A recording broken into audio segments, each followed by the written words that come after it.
Yes, hi everyone.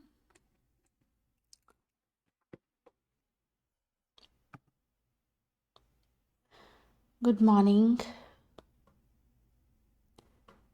Good morning, good evening to all of you. Wait a minute. Actually, because of the recent OBS update, I was not able to set again the video section for this video. So I will be able to set it later on. आज का आप lecture इसी तरीके से काम चला लीजिए. If I am not visible it's okay. It's just that कि मुझे वीडियो सेटिंग्स दोबारा से चेंज करनी पड़ेंगी बिकॉज ऑफ द अपडेट. वो रिफ़्रेश हो गई थी एंड टाइम भी हो रहा था आपका सेशन स्टार्ट करने का. That's why it has taken me this much time. ठीक है. Okay. So yes, Urmila, what's your doubt? Please ask me any doubt that you have. In the meantime, let me see whether this, yes, is now visible here. It's better in this case. Okay. Yes, you can go ahead and ask me the doubt.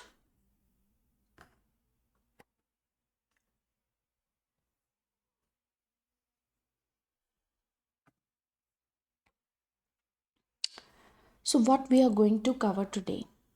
आज का हमारा क्या target रहेगा? Last class में मैंने आपको कहा था कि will be focusing on Latin America and Africa. But before doing Latin America and Africa, let us understand. हम इस टॉपिक को पूरी तरीके से कंप्लीट कर लेते हैं which is changing international political order. Changing international political order is topic number 7 of paper 2 section A. आज के समय का पॉलिटिकल ऑर्डर कैसा है ये समझने की तो कोशिश करेंगे ही हम, लेकिन at the same time Cold War के समय पे there was rise of super powers. Bipolarity exist कर रही थी, right? There was bipolarity. What is bipolarity? All these things we will study today. Arms race उस समय पे देखी गई एंड कोल्ड वॉर वहाँ पर देखी गई. तो कोल्ड वॉर क्या है, how there was a rise of super power, कौन से मेजर इवेंट्स हुए, व्हाट इज़ दिस बाइपोलैरिटी, इसको हम कवर करेंगे. रही बात इस टॉपिक की, ये टॉपिक हमारा ऑलरेडी कवर हो चुका है. Nuclear threat, non aligned movement, AIIMS and achievement हमारा कवर हो चुका है. Relevance of non align movement in the contemporary world topic भी हमारा कवर हो चुका है. तो यानी कि बाइपोलैरिटी और कोल्ड वॉर के बाद सीधा हम समझेंगे कि सोवियत यूनियन का कोलैप्स कैसे हुआ, what were the reasons behind it, and उसके बाद हम समझेंगे कि कैसे यूनिपोलैरिटी आई, बाइपोलैरिटी से ट्रांसफ़र हुआ यूनिपोलर वर्ल्ड ऑर्डर में. यानी कि पहले दो सुपर पावर्स हुआ करती थी, यूएसए एंड यूएसएसआर, लेकिन सोवियत यूनियन के कोलैप्स होने के बाद एक सुपर पावर रह गई विच इज़ यूएसए. तो उस समय पे अमेरिकन हेजिमनी देखी गई. तो उसके क्या डेवलपमेंट थे एंड फाइनली आज के समय पे we can witness the decline of American hegemony. तो इसको भी थोड़ा सा आज के समय पे हम कवर करेंगे. जब एक बार पॉलिटिकल ऑर्डर कंप्लीट हो जाएगा फिर हम इकोनॉमिक ऑर्डर पे फोकस करेंगे, और इकोनॉमिक ऑर्डर के बाद आई थिंक हमारे लिए India and the global south cover करना आसान हो जाएगा कि अफ्रीका और लैटिन अमेरिका के साथ रिलेशंस कैसे हैं. तो ये टॉपिक आपका बाद में होगा, विच मीन्स कि इसके टोटल 8 टॉपिक हैं और इन 8 टॉपिक्स में से हमने अभी तक 4 फिनिश कर लिए हैं, right? We have covered 1 and 2 and we have covered 6 and 7. बाकी के जो बचे हैं we'll keep on covering it. लेकिन पहले हम टॉपिक नंबर 7 को आज कंसोलिडेट कर देते हैं. कल के लेक्चर में टॉपिक नंबर 8 को कंसोलिडेट कर देंगे.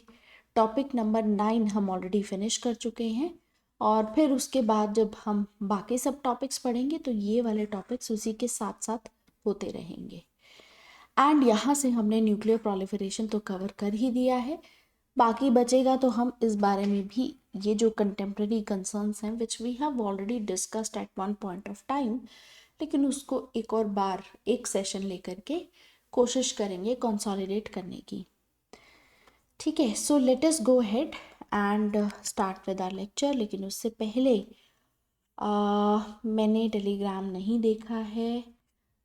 आई रिमेंबर शाम को yesterday I did see that. Let me see. I have no idea. Okay देखिए, अभी तक मैंने आपको उर्मिला ये पढ़ाया नहीं है। अभी आपको मैं आगे पढ़ाऊँगी। पेपर 1 सेक्शन भी शुरू होने वाला है और वहाँ पर हम पढ़ेंगे प्रीएम्बल के बारे में कि क्या उसको अमेंड किया जा सकता है कि नहीं। But the point is preamble can be amended. ठीक है, तो ये चीज़ याद रखनी है अभी फ़िलहाल के लिए, इट कैन बी अमेंडेड। उसके बाद जो भी उसकी इंट्रिकेसीज हैं, कॉम्प्लेक्सिटीज़ हैं, वो हम डिस्कस करेंगे in the first few lectures, क्योंकि आपका I think third topic he salient features of the constitution है और उसमें हमें प्रीएम्बल ही कवर करना है। Preamble and all those important topics of Indian constitution. ठीक है, सो जस्ट वेट टिल हम उस मोमेंट पे आते हैं and we cover that topic. ठीक है, चलिए, I hope that is clear to you. Urmila, थोड़ा सा पेशेंस रखिए इसको लेकर के and then we will come and cover paper 1 section B as well. तो आज का हमारा टॉपिक है changing international political order, and this is our topic 7 of paper 2 section A. Again ये भी आपका, क्योंकि IR से रिलेटेड काफ़ी कुछ है, क्योंकि अभी आज की डेवलपमेंट्स, अमेरिकन हेजेमनी की डेवलपमेंट्स वो भी इसमें होंगी, इसीलिए आपको चेंजिंग इंटरनेशनल पॉलिटिकल ऑर्डर का टॉपिक वैसे तो आपके पुराने नोट्स में मिल जाएगा, लेकिन आपको जो अपडेटेड PDF दी जाएगी उसके अंदर एक सेपरेट चैप्टर मैंने ये डाला हुआ है। ठीक है, तो वहाँ से इसको पढ़िएगा रादर देन कि अपनी पुरानी वाली PDF से पढ़ें आप। तो मैंने आपको बताया ही था कि for a lot of topics, क्योंकि हमें नए नए एग्जाम्पल्स, नया एनालिसिस डालना होता है फॉर इंटरनेशनल रिलेशन, तो आई एम अपडेटिंग ऑल दो स्टफ। ठीक है, दैट्स वाई जो अपडेटेड नोट्स आएंगे वही वाले आपको पढ़ने हैं। आई होप अभी तक आप साथ साथ जो अपडेटेड नोट्स हैं वो पढ़ रही हैं। ठीक है, हिंदी मीडियम का आई थिंक मैंने कल अपडेट नहीं किया था। Changing international political order topic कब तक ख़त्म हो जाए, इसको अपडेट करने के बाद आपके दोनों साथ में हिंदी मीडियम के अपडेट हो जाएंगे। बाकी इंग्लिश के लिए तो जो कल हमने टॉपिक पढ़ा था UN सिस्टम वाला, वो अपडेट करके मैंने आपको ऑलरेडी दे दिया है। आई होप आपने पढ़ा भी होगा, ओपन करके देखा होगा एक बार, तो आपको रियलाइज़ होगा कि it is like the data that I have provided you for reading the topics is more than sufficient. बहुत ही आसानी से आप 15 से 20 मार्क्स का क्वेश्चन प्रोड्यूस कर सकते हो, बहुत ही एनालिटिकल वे में, बहुत ही ईजी लैंग्वेज में, with all the expert opinions on that matter. खैर, तो शुरुआत करते हैं हम यहाँ पर। Let us go ahead and start with our topic for the day. तो चेंजिंग इंटरनेशनल पॉलिटिकल ऑर्डर, जब आप ये टॉपिक कवर करते हैं तो सबसे पहले तो यहाँ पर कौन कौन से सब टॉपिक्स आते हैं, अभी हमने यहाँ पर थोड़ा देखा भी कि चेंजिंग इंटरनेशनल पॉलिटिकल ऑर्डर में 3 सब टॉपिक्स आते हैं। पहला आता है राइज ऑफ सुपर पावर्स, तो सबसे पहले हम इसी पे फोकस करेंगे। Next, strategic and ideological bipolarity, ये टॉपिक पे फोकस करेंगे हम, इसका एक सब टॉपिक ये भी है। Then we have arms race and Cold War, arms race and Cold War. Apart from this एक और टॉपिक है यहाँ पर जो हम ऑलरेडी कवर कर चुके हैं, which is the nuclear threat. Nuclear threat ये हो चुका है हमारा, ठीक है. Then we have topic number B, which is again हो चुका है हमारा नाम. नाम की एम क्या है, नाम की अचीवमेंट्स क्या हैं, ये भी हम कवर कर चुके हैं already. So this is also done. Then we have topic number sub topic number 3, जिसमें सोवियत यूनियन का कोलैप्स भी हम समझेंगे कि कैसे सोवियत यूनियन का कोलैप्स हुआ उस समय पे. बस आपको बेसिक जो डेवलपमेंट्स हुई हैं वो जाननी ज़रूरी है, थोड़ा बहुत एनालिसिस. इसके बाद आती है यूनिपोलैरिटी, और यूनिपोलैरिटी के बाद अमेरिकन हेजिमनी देखी गई. So we have to understand this. तो आज के समय पे बहुत सारे स्कॉलर्स हैं जो कहते हैं कि अमेरिका ही डोमिनेंट है, लेकिन ये चीज़ अब डिबेटेबल हो गई है, राइट. हम देखते हैं कि जो इस समय की डेवलपमेंट्स हैं, अमेरिका उन सब को लेकर के कुछ नहीं कर पा रहा है. तो किस नाम की हेजिमनी हुई, किस नाम की डोमिनेंस हुई, when you are not able to handle what is happening, right. तो इसको भी बात करेंगे.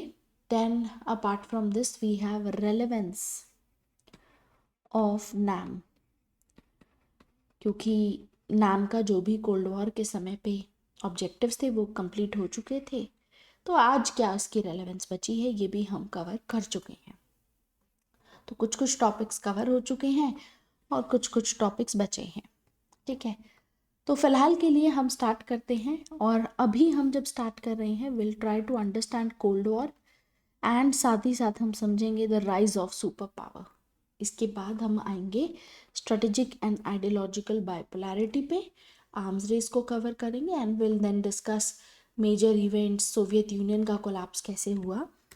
अब यहाँ पर अगर आप इस टॉपिक को अपने नोट्स में से अच्छे से पढ़ेंगे, जो नोट्स मैंने आपको प्रोवाइड किए हैं, आई थिंक वर्ल्ड हिस्ट्री के लिए भी आपको ये सफिशेंट रहेगा. बाकी that is up to you. आप वर्ल्ड हिस्ट्री अच्छे से अपनी जहाँ से भी वर्ल्ड हिस्ट्री का सेक्शन पढ़ रहे हैं वहाँ से भी आपको क्लैरिटी इस टॉपिक पे आएगी. तो political science and international relation एक ऐसा सब्जेक्ट है जिसमें आप इंडियन हिस्ट्री के साथ साथ वर्ल्ड हिस्ट्री भी साथ में आपकी क्लैरिटी आती है. इसके साथ साथ पॉलिटी, एथिक्स एंड फिलॉसफी, ये सारे आपके जो सब टॉपिक्स हैं, या आप कह सकते हो यूपीएससी में जो सब्जेक्ट्स हैं वो ओवरलैप यहाँ पे करते हैं. एंड टू एन एक्सटेंट आप देख सकते हैं कि international relation, apart from that हल्का फुल्का आपका इकोनॉमिक्स का एरिया भी यहाँ पर आता है, जैसे कि आईएमएफ, डब्ल्यूटीओ की वर्किंग, ये सारी चीज़ें हो गई. तो काफ़ी कॉम्प्रिहेंसिव चीज़ है, काफ़ी कॉम्प्रिहेंसिव आपका सब्जेक्ट है. तो स्टार्ट करते हैं. सबसे पहले समझते हैं कि इंटरनेशनल रिलेशन में, क्योंकि क्वेश्चन आप देखेंगे, टॉपिक अगर आप देखेंगे तो टॉपिक कह रहा है political order, international political order किस तरीके से चेंज हो रहा है. तो this is the main thing. International relation में एक्सपर्ट्स को इंटरनेशनल ऑर्डर कौन सा चल रहा है, they are always fascinated by it. मतलब they are very curious about it. And international order का मतलब यही होता है कि अगर बहुत लंबे समय तक कंसिस्टेंटली एक इवेंट हो रहा है, कोई डेवलपमेंट हो रहा है, तो उसको इंटरनेशनल ऑर्डर में कह दिया जाता है. इंटरनेशनल ऑर्डर का मतलब ये नहीं होता कि एक कहीं पे कोने में कोई एकदम से डेवलपमेंट हुआ था उसके बाद वो गायब हो गया. यानी कि इंटरनेशनल ऑर्डर में एक लेवल की कंसिस्टेंसी होनी चाहिए, तब हम उसको इंटरनेशनल ऑर्डर कहते हैं. आप याद कीजिए, वेस्टफेलियन वर्ल्ड ऑर्डर की अगर हम बात करते हैं तो यहाँ पर कंसिस्टेंटली 1648 से लेकर के 1919 तक कंसिस्टेंटली सिक्योरिटी डायलेमा, एनार्की, इस तरीके के आइडियाज़, या फिर आप देखेंगे कि this is dilemma, security dilemma, या एनार्की को कंसिडर किया जा रहा था, या बैलेंस ऑफ पावर एग्जिस्ट कर रही थी। तो बहुत लंबे समय तक हुआ। तो यानी कि कंसिस्टेंसी होती है, और क्योंकि कंसिस्टेंसी होती है इस वजह से प्रिडिक्टेबिलिटी भी होती है। प्रिडिक्टेबिलिटी क्यों? कोई चीज़ बहुत लंबे समय से हो रही है, बार बार आप देखते हो कि यही डेवलपमेंट हो रहा है, तो आपके लिए प्रिडिक्ट करना आसान हो जाता है कि अगला स्टेप क्या होने वाला है। And apart from this, predictability जहां पर है, इसका मतलब है कि सम सॉर्ट ऑफ एक टाइप की स्टेबिलिटी भी आपको यहाँ पर देखने को मिलेगी, क्योंकि एक चीज़ कंसिस्टेंट हो रही है, काफ़ी लंबे समय तक चल रही है, स्टेबल हो जाएंगी in how different countries are interacting with each other. ठीक है, तो जब भी हम डेप्थ में इंटरनेशनल ऑर्डर को सपोज कीजिए कि एनालाइज करने की बात करते हैं, तो हमें ये समझ में आता है कि इंटरनेशनल ऑर्डर कई तरीके के हैं। जैसे वेस्टफेलियन वर्ल्ड ऑर्डर हो गया, जो बैलेंस ऑफ पावर पे बेस्ड था। ऐसे ही आपका लिबरल वर्ल्ड ऑर्डर है या ग्लोबल वर्ल्ड ऑर्डर है। बट हमारे लिए इसमें सिग्निफिकेंस है कोल्ड वॉर वर्ल्ड ऑर्डर का, और कोल्ड वॉर वर्ल्ड ऑर्डर ही हमको एनालाइज भी करना है डोमिनेंट तरीके से। इस पार्ट में हमारे सिलेबस में हमें वर्ल्ड वॉर 2 के बाद होने वाली डेवलपमेंट्स पे ध्यान देना है। ठीक है, तो ये हमें समझना होगा कि उस समय के कौन से मुद्दे थे, कौन से इश्यूज थे, और कौन सी स्पेसिफिक रीजन में डेवलपमेंट हो रहा था।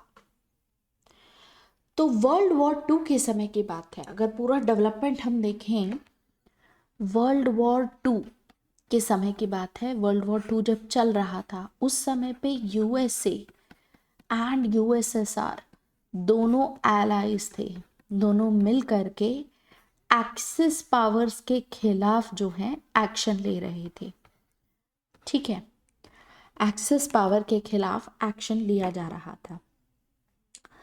लेकिन ये एलाइज वर्ल्ड वॉर 2 खत्म होने के बाद पावरफुल राइवल्स बन जाएंगे, एनिमीज बन जाएंगे। ये अलायंस राइवलरी में कन्वर्ट हो जाएगा, दे विल बिकम राइवल्स। ठीक है, दुश्मनी हो जाएगी, एक तरीके से आप ऐसा कह सकते हो। दोनों ही कंट्रीज काफ़ी स्ट्रॉन्ग थी, साइज वाइज अगर आप देखेंगे तो काफ़ी बड़ी कंट्रीज हैं। तो जब वर्ल्ड वॉर 2 ख़त्म हुई 1945 में, इमीडिएटली उसके बाद हम देखते हैं कि इन्हीं दोनों कंट्रीज़ के बीच में कोल्ड वॉर स्टार्ट हो गई। यानी कि एक ऐसा पीरियड ऑफ टेंशन शुरू हो गया दोनों कंट्रीज़ के बीच में, जहाँ पर दोनों के बीच में कंपटीशन देखा जाने लगा। आपस में ये दोनों पार्टीज compete करने लगी। अब वॉर के बाद, वर्ल्ड वॉर 2 के बाद यूरोप पूरी तरीके से तहस नहस हो चुका था। USA and Soviet union, Europe को रीबिल्ड करने के लिए इनका जो आइडिया था वो बिल्कुल अलग था। जहां यूएसए चाहता था कि यूरोप को बिल्ड किया जाए कैपिटलिज्म के बेस पे, वहीं पर यूएसएसआर का मानना था कि यूएसएसआर ये चाहता था कि यूरोप का जो भी डिस्ट्रक्शन हुआ है, यूरोप को दोबारा बनाया जाए कम्युनिस्ट प्रिंसिपल्स पे। यानी कि हमें दोनों के बीच में आइडियोलॉजिकल डिफरेंसेस यहाँ पर देखने को मिलते हैं। आइडियोलॉजिकल डिफरेंसेस, जहाँ एक पार्टी कैपिटलिज्म को सपोर्ट कर रही है, दूसरी पार्टी बिल्कुल opposite idea which is communism, उसको सपोर्ट कर रही है। तो यानी कि यूएसए ने कहा कि हम यूरोप को बिल्ड करेंगे वापस से, लेकिन डेमोक्रेटिक कैपिटलिज्म के बेसिस पे। सोवियत यूनियन ने कहा, क्योंकि सोवियत यूनियन कम्युनिस्ट है, कि हम मार्क्सिस्ट के आइडियाज़ पे इसको रिकंस्ट्रक्ट करेंगे। और हुआ ये कि यूएसएसआर ने बहुत ही तेज़ी से जो ईस्ट यूरोपियन कंट्रीज़ थी वहाँ पर एकदम तेजी से कम्युनिस्ट गवर्नमेंट सेटअप कर दी। यानी कि वॉर के बाद जो कंट्रीज सोवियत यूनियन ने वॉर के समय पे ऑक्यूपाई की थी, उन कंट्रीज में हर जगह कम्युनिस्ट गवर्नमेंट इंस्टॉल कर दी गई। हालांकि देखिए बहुत सारे कॉन्फ्रेंसेस हुई थी उस समय पे, उन कॉन्फ्रेंसेस पे यूएसए के साथ में काफ़ी सारी बातचीत भी हुई, और स्टालिन उस समय पे थे, तो जोसेफ स्टालिन ने ये प्रॉमिस किया था कि हम ऐसे ही कम्युनिस्ट गवर्नमेंट नहीं करेंगे, हम अलाउ करेंगे फ्री इलेक्शंस यहाँ पर होल्ड करेंगे, फ्री इलेक्शंस के थ्रू लोगों को मौका दिया जाएगा जहाँ पर भी हमने ऑक्यूपाई किया है कि वो कौन से टाइप की सरकार चाहते हैं। बट क्योंकि ईस्टर्न यूरोप सोवियत इन्फ्लुएंस में था, तो यही कारण है कि यहाँ पर बहुत ही चालाकी से जो है कम्युनिस्ट गवर्नमेंट ला दी गई।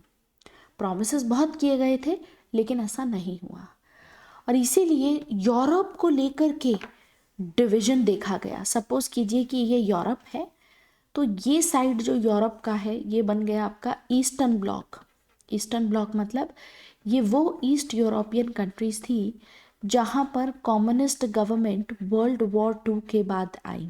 ठीक है, मैं आपको एक बेसिक बैकग्राउंड यहाँ पर पहले प्रोवाइड कर रही हूँ।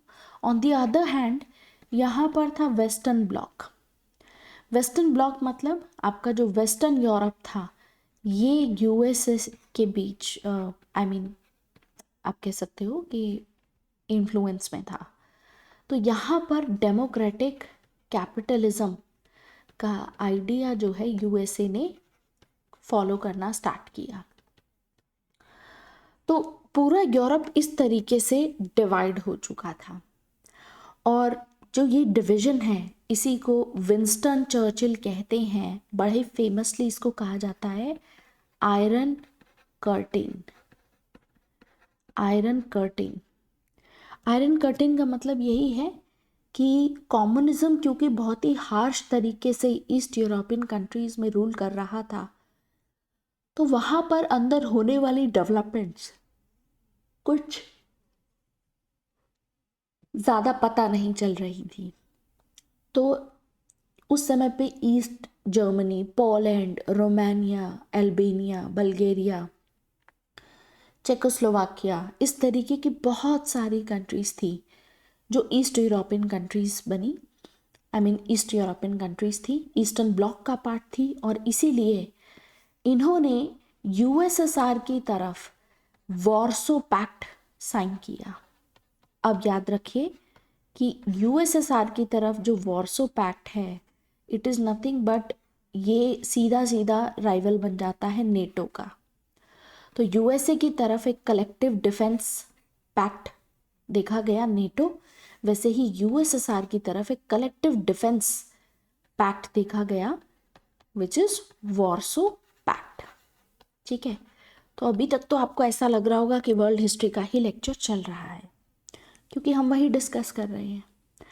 तो हमें देखने को मिला 2 power blocks, 2 super powers. Super power का क्या मतलब होता है? सुपर पावर का मतलब होता है एक ऐसी कंट्री जिसका इन्फ्लुएंस इकोनॉमिक या पॉलिटिकल इन्फ्लुएंस या मिलिट्री इन्फ्लुएंस ग्लोबल स्केल पे देखा जा सकता है।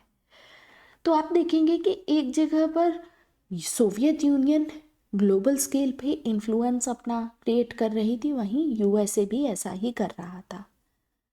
तो दोनों ही पार्टीज अपनी अपनी आइडियोलॉजीज को स्प्रेड करना स्टार्ट कर चुके थे, और इसी आइडियोलॉजिकल बाइपोलैरिटी की वजह से आगे जाकर के कोल्ड वॉर देखा गया। तो आज भी कोल्ड वॉर के इफ़ेक्ट्स देखे जा सकते हैं इन अ लॉट ऑफ कंट्रीज। तो कोल्ड वॉर को अगर आपको बताना है व्हाट इज़ कोल्ड वॉर, ये वो बस रफली याद रखिए कि कुछ 50 सालों तक 50 ईयर्स तक यूएसए एंड यूएसएसआर के बीच में कंपटीशन रहा कि वर्ल्ड इकोनॉमिक्स और वर्ल्ड पॉलिटिक्स को लेकर के कौन जो है ज़्यादातर डिसीजन लेगा, कौन इन्फ्लुएंस करेगा। समझ में आई ये चीज़? तो क्योंकि यूरोप को लेकर के ये सब हुआ, तो बेसिकली यूएसए की अपनी फॉरेन पॉलिसी थी। यूएसए ने स्टार्ट किया कंटेनमेंट। जब ये हुआ कि स्टालिन ने प्रॉमिस तो किया था कॉन्फ्रेंसेस में।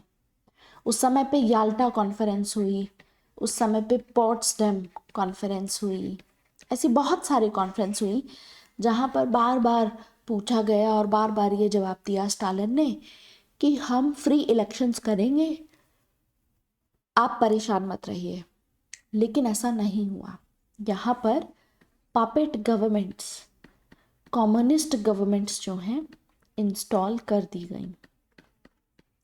तो ये चीज़ यहाँ पर देखी गई और इसके रिएक्शन में यूएसए ने यहाँ पर कंटेनमेंट पॉलिसी फॉलो करनी शुरू की, जहाँ पर यूएस काफ़ी सारे एक्शंस लेगा जिसमें मार्शल प्लान भी आता है। तो अभी इस बारे में बात करेंगे कि यूएस के कंटेनमेंट पॉलिसी में यानी कि सोवियत यूनियन को कैसे लिमिट किया जाए, कैसे कंटेन किया जाए, उसको लेकर के कौन कौन से इम्पोर्टेंट स्टेप्स यहाँ पर उठाए गए थे। लेकिन आइडिया यही था कि कम्युनिज्म के स्प्रेड को रोकना है। ठीक है, तो ये जो स्ट्रैटेजी है उस समय पे जो है ट्रूमैन प्रेसिडेंट थे यूएस के, एंड ट्रूमैन के अंडर में एक डिप्लोमेट थे जॉर्ज एफ कीनन। तो कीनन ने ये पूरी स्ट्रैटेजी बनाई कि यूएसए को क्या स्टेप्स उठाने चाहिए। तो 1947 में, 1947 की बात है, जब भारत आज़ाद हुआ उसी समय के आसपास की, 1947 में ट्रूमैन डॉक्ट्राइन आई। ट्रूमैन उस समय प्रेसिडेंट हुआ करते थे यूएस के। ठीक है, तो ऑब्वियसली यूएसएसआर कुछ करेगा तो यूएसए चुप तो बैठेगा नहीं। तो ट्रूमैन डॉक्ट्राइन आई, उन्होंने एक स्पीच दी और उस स्पीच में ट्रूमैन ने कहा कि USA economic and military assistance provide करेगा ग्रीस एंड टर्की जैसी कंट्रीज़ को। एक्चुअली हुआ ये कि ग्रीस और टर्की जैसी कंट्रीज़ में कम्युनिस्ट टेक ओवर स्टार्ट हो चुका था, कम्युनिज्म की तैयारी हो चुकी थी। तो स्पेसिफिकली ट्रूमैन ने टारगेट किया कि हमें सबसे पहले बचाना है ग्रीस और टर्की को कि ये कम्युनिस्ट इन्फ्लुएंस में ना चले जाएं। और इस डॉक्ट्राइन में ट्रूमैन ने कहा कि यूएसए उन सारे देशों को सपोर्ट करेगा जो कम्युनिज्म को दूर रखना चाहते हैं। और इस कंटेनमेंट स्ट्रैटेजी में मार्शल प्लान जो है वो लाया गया। उस समय के जो सेक्रेटरी ऑफ स्टेट थे जॉर्ज मार्शल, उन्हीं के नाम पे मार्शल प्लान है और ये प्लान एक्टिव रहा 1948 से लेकर के 1951 तक। मार्शल प्लान में क्या था? मार्शल प्लान में यूएसए ने कहा कि हम जो वॉर की वजह से यूरोप पूरी तरीके से तहस नहस हो गया है, उसकी जो इकोनॉमी बर्बाद हो गई है, हम यूरोप को रीबिल्ड करेंगे और हमारा पर्पस सिर्फ यूरोप को रिकवर कराना नहीं है, हमारा पर्पस ये भी है कि हमें कम्युनिज्म के स्प्रेड को रोकना है, हमें डेमोक्रेटिक गवर्नमेंट एस्टैब्लिश करनी है यूरोप में। और मार्शल प्लान बेसिकली एक तरीका था जिसके through USA economic aid provide करेगा। मतलब कि यूरोप की कंट्रीज़ को पैसा प्रोवाइड करेगा रीडेवलपमेंट के लिए, रिकंस्ट्रक्शन के लिए, कि ये वापस से अपने आप को बिल्ड कर पाएँ। अब देखिए, ये अमेरिका की बहुत ही चालाक मूव थी, क्योंकि इसी मूव की वजह से अमेरिका की जो करेंसी होगी वो ग्लोबल हो जाएगी। क्योंकि जो इकोनॉमिक एड यहाँ पर अमेरिका की तरफ से प्रोवाइड की गई वो डॉलर्स में की गई थी। तो डॉलर्स में इकोनॉमिक एड मिलेगी तो डॉलर्स में ही आप सामान खरीदोगे। ठीक है, आपकी डिपेंडेंसी उस पर बढ़ जाएगी। यही कारण है कि आज के समय पे दुनिया की सारी करेंसीज डॉलर के ऊपर पेग्ड है। अगर डॉलर को कुछ होगा तो बाकी सारी करेंसीज को भी अफेक्ट होगा। सिंपल सी बात है, आपको पता होगा ये सब चीज़ें, इकोनॉमिक्स आपने इतनी पढ़ी होगी, राइट। तो हम ये देखते हैं कि मार्शल प्लान उस समय पे लाया गया इकोनॉमिक एड प्रोवाइड करने के लिए। और वर्ल्ड वॉर 2 के बाद जर्मनी ऐसा एक कंट्री था जहाँ पर सबसे ज़्यादा बड़ा डिवीजन देखा गया। जर्मनी डिवाइड किया गया West Germany and East Germany में। तो जो वेस्ट पार्ट था ना जर्मनी का, उसको पैसा मिला यूनाइटेड स्टेट से, और वेस्ट पार्ट जो जर्मनी का था उसकी कैपिटल थी बर्लिन। तो ये कैपिटल भी डिवाइड की गई थी, तो वेस्ट बर्लिन ईस्ट बर्लिन बन चुका था। तो जो वेस्ट पार्ट ऑफ बर्लिन या वेस्ट पार्ट ऑफ जर्मनी है, वहाँ पर तो पैसा मिला और उस वजह से बहुत तेज़ी से डेवलपमेंट भी होने लगा। अब ऑब्वियसली कैपिटलिज्म में तो आपको पता है कि प्रॉफिट मोटिव पे काम करते हैं, तो पैसा से पैसा बनता रहता है। तो आप इकोनॉमिकली बहुत स्ट्रांग होते हो, बहुत लंबे समय तक किसी भी अपनी पॉलिसी को आप रन कर पाते हो। लेकिन उस समय पे हुआ ये कि जब लोगों ने ये देखा ईस्ट जर्मनी में या ईस्ट बर्लिन में कि वेस्ट पार्ट ऑफ जर्मनी में इस तरीके से डेवलपमेंट हो रहा है, तो बहुत लोगों ने जर्मनी यानी ईस्ट जर्मनी छोड़ करके वेस्ट जर्मनी की तरफ जाना स्टार्ट किया। तो जब ऐसा हुआ तो सोवियत यूनियन ने यहाँ पर ब्लॉकेड लगा दिया, इन पे रोक लगा दिया कि आप वहाँ नहीं जा सकते हैं। तो उस समय पे आइसोलेट किया गया, ठीक है। ट्रांसपोर्टेशन, फूड सप्लाई, इलेक्ट्रिसिटी सारी कट ऑफ कर दी। लेकिन बावजूद इसके जो वेस्ट बर्लिन था, जो प्रेसिडेंट ट्रूमैन थे, इन्होंने और दूसरे वेस्टर्न लीडर्स ने मिल करके यहाँ पर कंटिन्यू रखा। और आप ये देख सकते हो कि एयरलिफ्ट के थ्रू सारे मतलब फूड सप्लाई सब कुछ, which was very expensive, but फिर भी प्रोवाइड किया गया पूरा साल। और फिर आगे जाकर के सोवियत यूनियन को ये ब्लॉकेड भी हटाना पड़ा। 1949 के आसपास की बात है। तो जब भी आप बात करते हैं कि दोनों के बीच में टेंशन्स थी, तो उसमें बर्लिन वॉल का मुद्दा ज़रूर आता है। और इसीलिए आप देखेंगे कि जब कम्युनिज्म का कोलैप्स होगा तो बर्लिन वॉल भी यहाँ पर टूट जाएगी। तो यानी कि जो कम्युनिस्ट ईस्ट जर्मनी है, जो ईस्टर्न यूरोपियन पार्ट है जर्मनी का, वहाँ पर एक वॉल बनाई जाएगी। ये वॉल इन्होंने बनानी शुरू की 1961 में। 1961 में एक ऐसी दीवार खड़ी की गई जिसको बर्लिन वॉल हम कहते थे। आज के समय पे ये वॉल नहीं है, ठीक है। 1989 में इसको फॉल ऑफ बर्लिन वॉल कहा जाता है इवेंट को।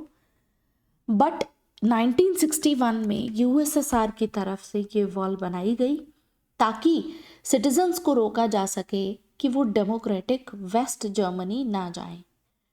तो जो ईस्ट जर्मनी गवर्नमेंट थी, उनका ये क्लेम था कि वो अपने लोगों को प्रोटेक्ट करना चाहते हैं, लेकिन हमें सभी को पता है कि रियल पर्पस था कि लोगों को ईस्ट जर्मनी छोड़ने से रोकना है। इनफैक्ट आपको पता है लोग उस समय पे इस वॉल जो बनाई गई थी इसको क्लाइम करके भी कोशिश की कि दूसरी साइड चले जाएं, अपनी लाइफ जो है वो रिस्क पे रखते थे। कुछ लोग सक्सेसफुल भी रहे पहुंचने में, कुछ सक्सेसफुल नहीं रहे। इस पे काफ़ी सारी ऐसे मूवीज़ भी बनी हैं, मैं आपको कोई रेकमेंड नहीं करूँगी, बट आपकी अपनी इच्छा है। बर्लिन वॉल या इस तरीके की कोई मूवी अगर आप देखना चाहें तो देख सकते हैं, that is up to you, ठीक है। तो अल्टीमेटली इस तरीके से हम देखते हैं कि ये सब चीज़ें, ये डेवलपमेंट होता है। बाकी देखिए फिर आर्म्स रेस भी शुरू हो गई दोनों के बीच में। मैंने आपको लास्ट टाइम बताया था कि 1945 में यूएसए के पास में न्यूक्लियर वेपन्स आ चुके थे। तो कोल्ड वॉर का समय शुरू हो चुका था और 1949 तक आते आते सोवियत यूनियन के पास में भी न्यूक्लियर वेपन्स आ चुके थे। तो दोनों ही पार्टीज एक दूसरे के साथ में compete कर रही थी। नहीं, ये सिर्फ आर्म्स रेस में नहीं, स्पेस में भी। और यहाँ से कंपटीशन इनका स्पेस में भी स्टार्ट हो गया। इसीलिए आप देखेंगे कि उसी समय पे सोवियत यूनियन, उसी समय पे यूएसए के भी कुछ स्पेस मिशन स्टार्ट हो गए थे, अपोलो और ये सभी आपको दिखेंगे। तो वर्ल्ड वॉर 2 के बाद चीज़ें नॉर्मलाइज हो जानी चाहिए थी, नॉर्मल हो जानी चाहिए थी। उल्टा हुआ क्या, एक नया कॉन्फ्लिक्ट स्टार्ट हो गया। जो यूरोपियन पावर्स थी, क्योंकि वो तो कमज़ोर हो चुकी थी, तो उनकी जगह पर दो ग्लोबल सुपर पावर सामने आई, सोवियत यूनियन और यूएसए, और बाकी सारी countries they were forced to become satellite states of the super powers, यानी कि उन सभी कंट्रीज को मजबूर किया गया कि एक नहीं तो दूसरी सुपर पावर के साथ में आपको अलाइन करना है।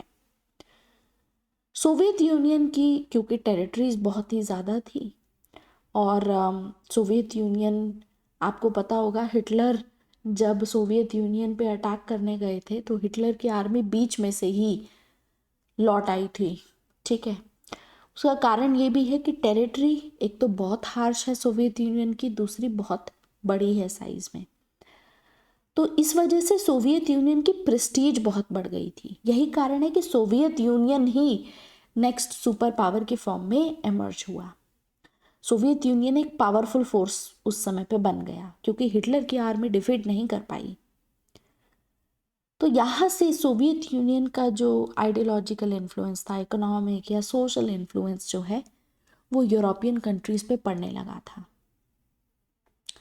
जैसे यूएस की आर्मी है वैसे ही सोवियत यूनियन की अपनी एक रेड आर्मी है, द रेड आर्मी जिसको कहा जाता है, ठीक है।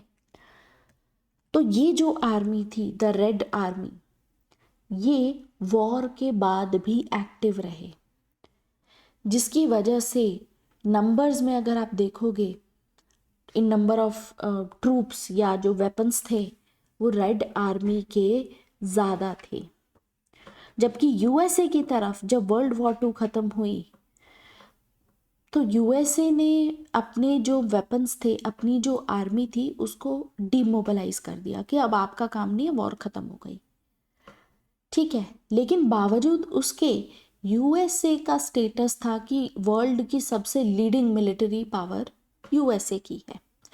यूएसए की जो नेवी थी, यूएसए की जो एयर फोर्स थी, दैट वाज अनमैच्ड। लेकिन 1949 में जब यूएसएसआर ने, जब सोवियत यूनियन ने न्यूक्लियर वेपन्स भी बना लिए, तो अब इसको चैलेंज मिला। इकोनॉमिकली अगर देखा जाए यूएस को, तो यूएस में ट्रेड, इंडस्ट्रियल और एग्रीकल्चरल प्रोडक्शन होता था, जिसकी वजह से यूएस का जो गोल्ड रिजर्व था वो भी बहुत स्ट्रांग था। यूएसए की जो करेंसी थी डॉलर, वो प्राइमरी इंटरनेशनल करेंसी बन गई। तो इस तरीके के कारण हैं जो आप देखेंगे कि कुछ ऐसे स्टेप्स उठाए गए सोवियत यूनियन की तरफ से जिसकी वजह से एक्टिव रहे वो लोग, और फाइनली हमें बाइपोलैरिटी देखने को मिली, टेंशन्स दोनों पार्टीज के बीच में देखने को मिली। क्योंकि देखिए जो सोवियत यूनियन था वो थ्रेटन्ड था यूएस की वजह से, वेस्ट की तरफ से। उनको लगता था कि यूएस जो है एक्सपैंड करेगा, इम्पीरियलिस्ट पॉलिसी है। लेकिन Americans they were worried about कि सोवियत यूनियन एक्सपैंड करेगा, तो अमेरिका कहा करता था कि स्टालिन जो है वो अग्रीमेंट वायलेशन करेंगे, खुद को सबसे ऊपर रखना चाहते हैं। तो ये कारण है कि उस समय पे आप देखेंगे कि टेंशन्स हो गई, ठीक है। बाकी आप अपने नोट्स में से, जब आपको नोट्स मिलेंगे, ठीक है, तो उसके बाद आप देखेंगे कि वहाँ पर कुछ कॉन्फ्रेंसेस मैंने आपको दी हैं, कॉन्फ्रेंसेस के डिटेल्स दी हैं। एक बार आप पढ़ेंगे उसको, डायरेक्ट है, समझ में आ जाएगा। मैं कॉन्फ्रेंसेस नहीं पढ़ाऊँगी, we have to analyse the whole topic. ऐसे तो फिर हम पूरी वर्ल्ड हिस्ट्री पढ़ाने बैठ जाएंगे, एक एक इवेंट नहीं पढ़ाना है। ओवरऑल आपको ऑलरेडी वर्ल्ड हिस्ट्री के बारे में पढ़ना है जनरल स्टडीज़ में, वहाँ से आप डेप्थ में पढ़ के आइए। वही चीज़ को हम बस एनालाइज करेंगे, हमें तो एक्सपर्ट ओपिनियन के पॉइंट ऑफ व्यू से देखना है, ठीक है। अभी आप प्रिंट मत करवाइएगा कोई भी पीडीएफ, ठीक है। जब फिनिश हो जाएगा मैं प्रिंट आउट के लिए आपको एंड में पीडीएफ ज़रूर दूंगी, ठीक है। बाकी बात करते हैं, तो मैंने आपको ये बता दिया कि ओवरऑल कोल्ड वॉर में जो भी यूएस एंड रशिया के बीच के रिलेशनशिप है, जो टेंशन है, वही हम पढ़ते हैं। तो यूएस चाहता था कि सोवियत यूनियन का इन्फ्लुएंस इतना ना बढ़े एंड स्पेसिफिकली यूरेशियन पावर का राइज ना हो। यूरेशियन पावर मतलब Russia being a part of it. Russia ये चाहता था कि यूएस से डोमिनेट ना करे, लेकिन रशिया को ये पता था कि ऐसा, क्योंकि रशिया को ये लगता था कि यूएस तो करेगा ही एक्सपैंड, तो हमें भी एक्सपैंड करना पड़ेगा। ठीक है, तो रशिया की ज्योग्राफी रशिया की फॉरेन पॉलिसी को डिटरमिन करती है। रशिया का पॉलिटिकल सिस्टम, रशिया की इकोनॉमी, उसकी सब बेस्ड है रशिया की ज्योग्राफी पे। तो रशिया को एक समय पे बहुत ही कमज़ोर ग्रेट पावर माना जाता था, लेकिन मे बी रशिया की किस्मत में था कि उसको एक्सपांड करना है। ठीक है, it was in the destiny of Russia, that's why this happened. तो इसको लेकर के एक थिंकर आते हैं, रॉबर्ट डी कैप्लन।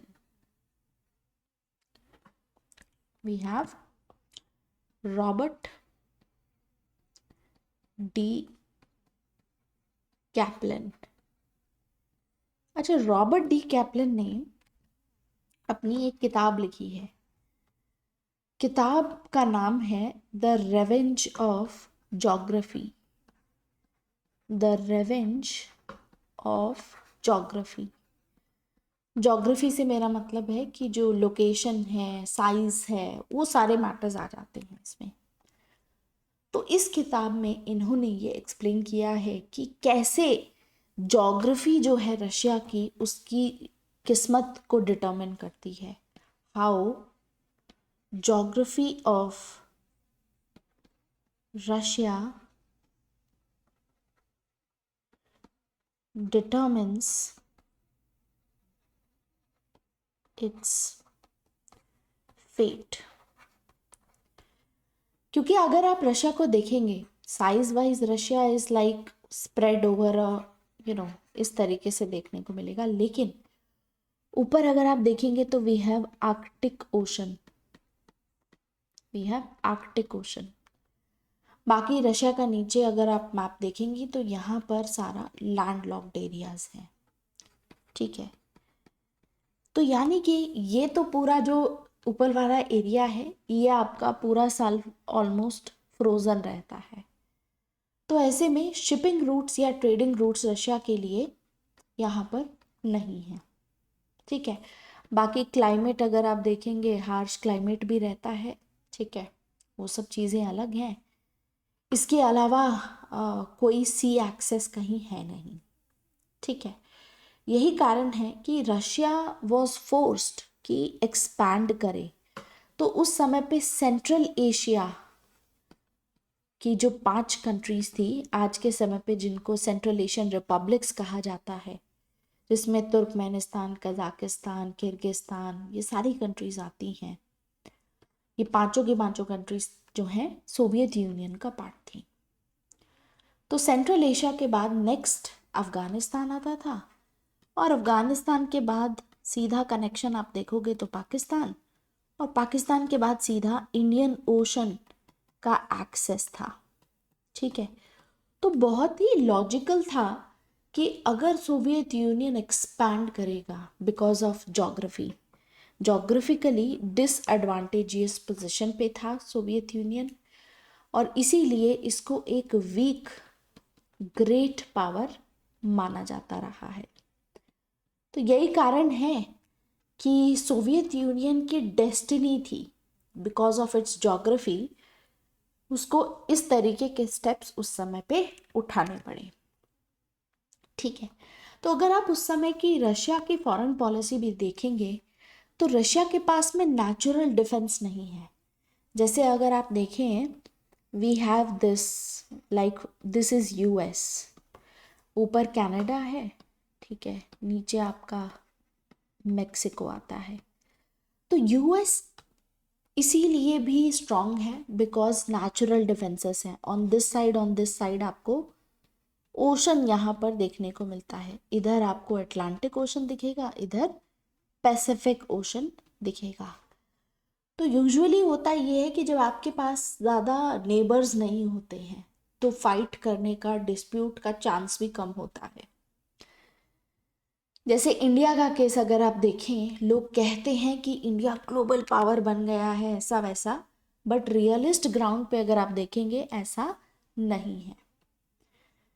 क्योंकि रियलिस्ट ग्राउंड पे इंडिया के जो नेबर्स हैं या साउथ एशिया को आप देखेंगे, it's not a stable region. एक जगह पाकिस्तान है, Bangladesh, we have China on the other hand. तो इंडिया के लिए बहुत ही मुश्किल है राइज करना। अफगानिस्तान है जहाँ पर तालिबान और ये सभी चीज़ें आप देखने को मिलेंगी, डेवलपमेंट्स। तो जोग्राफिकली इंडिया एक डिसएडवांटेजियस पोजीशन पे है। बेशक से आप कह सकते हैं कि लेकिन इंडिया में तो पेनिनसुला है, इंडियन ओशन है, ये वो बहुत कुछ बोला जा सकता है, लेकिन अल्टीमेटली कहा यह जाता है कि उतना एडवांटेजियस पोजीशन नहीं है जो आज के समय पे यूएस की है। एंड बिकॉज ऑफ दैट आप सेम चीज़ रशिया के साथ में भी देखेंगे कि रशिया की भी नेचुरल डिफेंसेस नहीं है। रशिया की जो पॉपुलेशन है, रशिया के जो इंडस्ट्रियल सेंटर्स हैं, वो उसके बॉर्डर्स के काफ़ी क्लोज हैं। मतलब कि एक ऐसी कंट्री जहाँ का क्लाइमेट इतना हार्श है, अगर आप मिडल में कोई इंडस्ट्रीज़ रखोगे तो वहाँ पर तो बहुत ज़्यादा कोल्ड होगा। ठीक है, तो इस वजह से डेवलपमेंट और उन सब में जब भी विंटर सीजन आएगा बहुत ही मुश्किल होगी। इसीलिए ज़्यादातर इंडस्ट्रीज आपको बॉर्डर एरियाज के पास मिलेंगी। और साथ ही साथ रशिया को अपने डिफेंस के लिए बफर स्टेट्स की लेयर बनानी भी ज़रूरी हो जाएगी, क्योंकि रशिया को बहुत बार अटैक किया गया है सेंट्रल एशिया के थ्रू, वेस्टर्न यूरोपियन कंट्रीज़ के थ्रू, ईस्ट यूरोपियन कंट्रीज़ की पेरिफेरी के थ्रू काफ़ी बार, मतलब ये चीज़ देखी गई है। तो इसीलिए रशिया के लिए ज़रूरी था एक्सपांड करना, और इसीलिए आप देखोगे कि वर्ल्ड वॉर 2 ख़त्म होने के बाद रशिया ने इस तरीके के कदम उठाए। रशिया की डेस्टिनी थी और यूएसए ये चीज़ जानता था कि रशिया एक्सपैंड करेगा, क्योंकि रशिया का जोग्राफिकली डिसएडवांटेज पोजीशन है। और रशिया जब एक्सपैंड करेगा तो बाल्टिक्स एरिया तक, बाल्कन्स एरिया तक, ब्लैक सी तक, मेडिटेरेनियन तक, सेंट्रल एशिया, मिडल ईस्ट तक, ये सारी पॉसिबिलिटीज़ हैं कि रशिया वहाँ पर एक्सपैंड करे। तो पॉसिबिलिटी ये भी थी कि रशिया एक ट्रांस कॉन्टिनेंटल पावर की तरह एमर्ज हो जाए। ट्रांस कॉन्टिनेंटल पावर, तो ये चीज़ यूएसए को पता थी। रशिया की फॉरेन पॉलिसी की बेसिक डिमांड भी यही थी। तो हुआ यही, रशिया ने अपनी सिक्योरिटी के लिए एक्सपैंड करना स्टार्ट किया वर्ल्ड वॉर 2 के बाद। और इस एक्सपेंशन की वजह से अल्टीमेटली जो नेचुरल डिसइंटीग्रेशन था, उसके बेसिस पे आप देखेंगे कि धीरे धीरे जो है डिसइंटीग्रेशन आपको यूरोप में देखने को मिलेगा। तो सबसे पहले रशिया ने यूरोप के जो बाहरी स्टेट्स थे उनको कंट्रोल करना स्टार्ट किया, और रशिया ने उसको फोर्स के थ्रू कंट्रोल किया। तो ये चीज़ यूएसए को पता थी कि जब ऐसा होगा तो रशिया थोड़ा अथॉरिटेरियन बनेगा, रशिया स्ट्रॉन्ग डिसीजंस लेगा, डेमोक्रेसी को सपोर्ट नहीं करेगा। और रशिया ने इसीलिए अपनी इंटेलिजेंस एजेंसीज में भी इन्वेस्ट किया। तो इन सभी बातों को लेकर के रशिया के खिलाफ काफ़ी रिजेंटमेंट थी, और यही रिजेंटमेंट यूएसए ने यूज़ की रशिया के खिलाफ, रशिया को मतलब कंटेन करने के लिए। तो यूएसए ने कहा, एक्चुअली में देखिए हिस्टोरिकली भी देखें, अगर आप इतिहास गवा रहा है इस चीज़ का, कि रशिया ने इस तरीके की पॉलिसीज़ फॉलो की हैं, ये ऐसा पहली बार नहीं हुआ है। अगर आपको अपने आप को प्रोटेक्ट करना है तो ऐसे अथॉरिटेरियन लीडर्स या डिक्टेटर्स रहेंगे, ठीक है, जो स्ट्रांगली रूल करेंगे। लेकिन डिक्टेटर्स ये तो एक्सपेक्ट नहीं कर सकते ना कि लोग उनको सपोर्ट करें। जैसे कि आज के समय पे अगर आप पुतिन को देखें, व्लादिमीर पुतिन। तो पुतिन इस समय पे अथॉरिटेरियन है। हालांकि रशिया में डेमोक्रेसी थी, लेकिन सारा कंट्रोल इन्होंने ले लिया है। He is taking decisions on his own. तो आप ये देखते हैं कि हिस्टोरिकली रशिया ने इस तरीके की पॉलिसीज फॉलो की हैं, पर्टिकुलरली जब भी वॉर की सिचुएशन रही है। रशिया क्या करता है, इस पॉलिसी को कहा जाता है रशिया की स्कॉर्च्ड अर्थ पॉलिसी। वॉर के समय पे रशिया इस तरीके की पॉलिसी फॉलो करता है।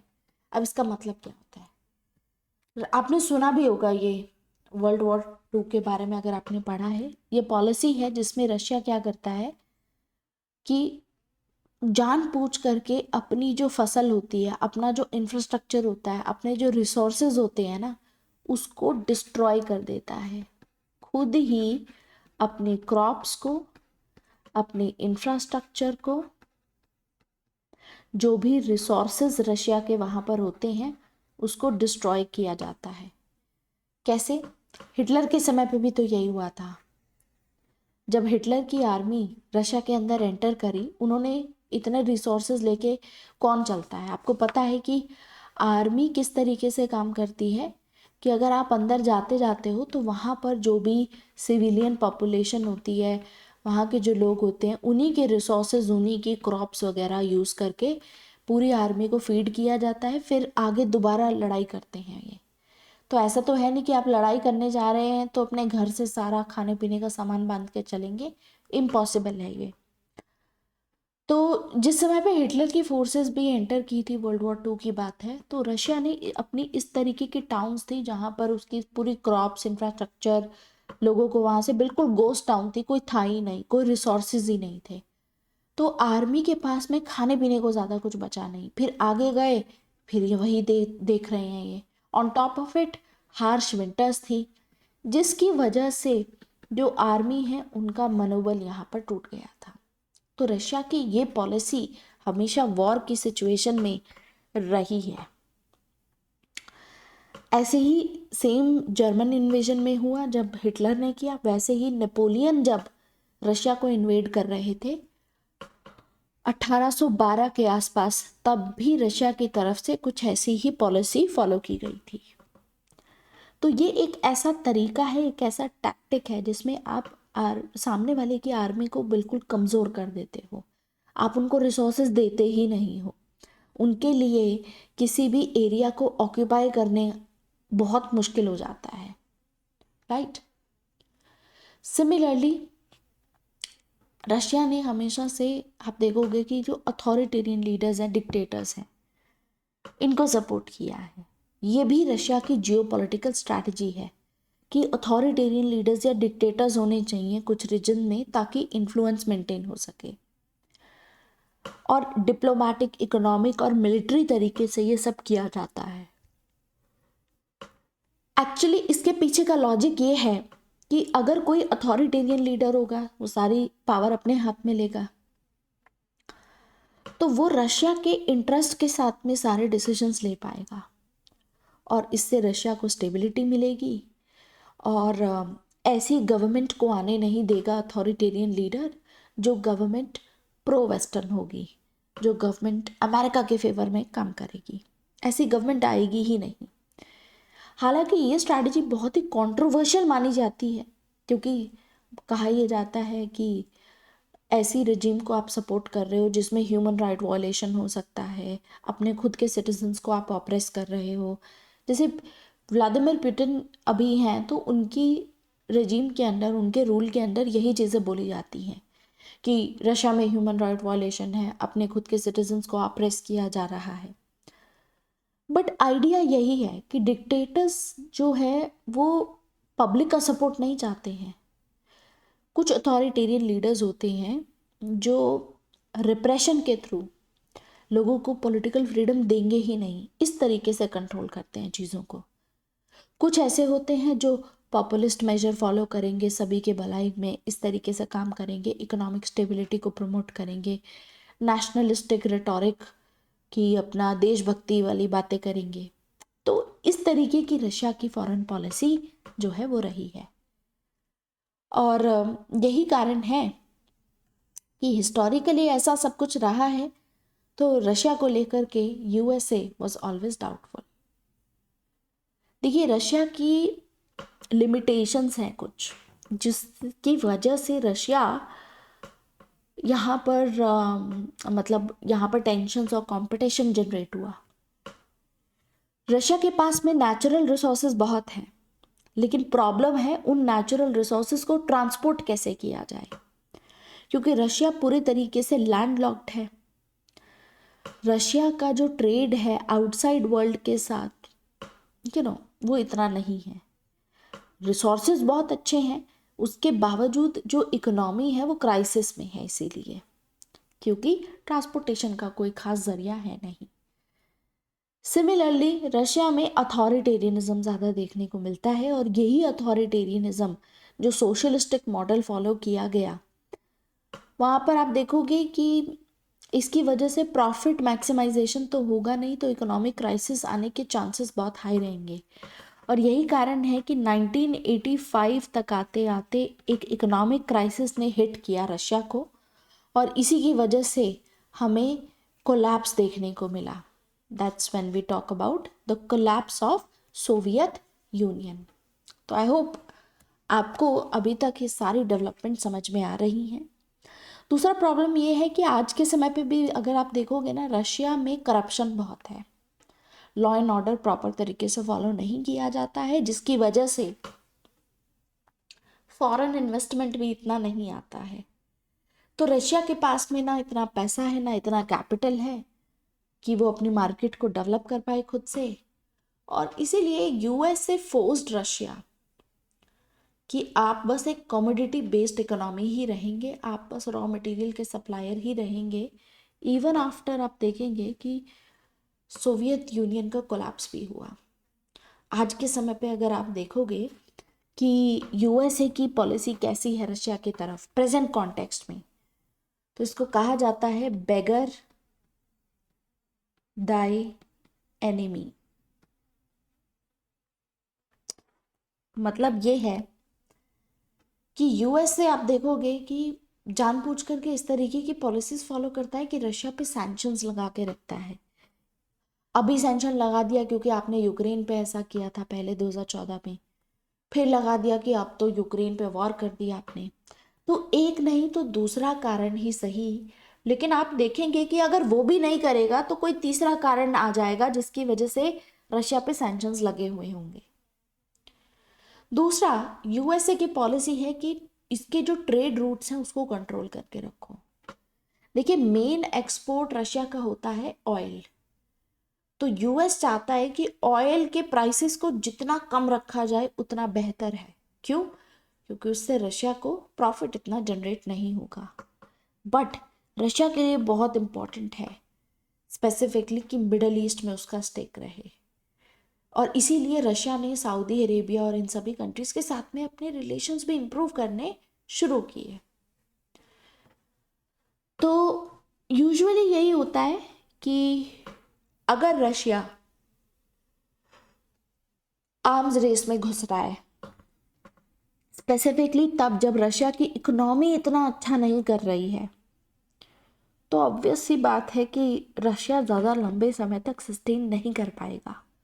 रशिया को अगर सरवाइव करना है तो रशिया के लिए बहुत ही ज़्यादा ज़रूरी है कि न्यूक्लियर बैलेंस मेंटेन करके रखे अपना। और यही कारण है कि आप देखेंगे कि पिछले कुछ ट्रीटीज़ ऐसी हुई हैं न्यूक्लियर प्रोलिफरेशन से रिलेटेड, नॉन प्रोलिफरेशन से रिलेटेड, जहाँ पे रशिया ने विड्रॉ किया है उन ट्रीटी से। सिमिलरली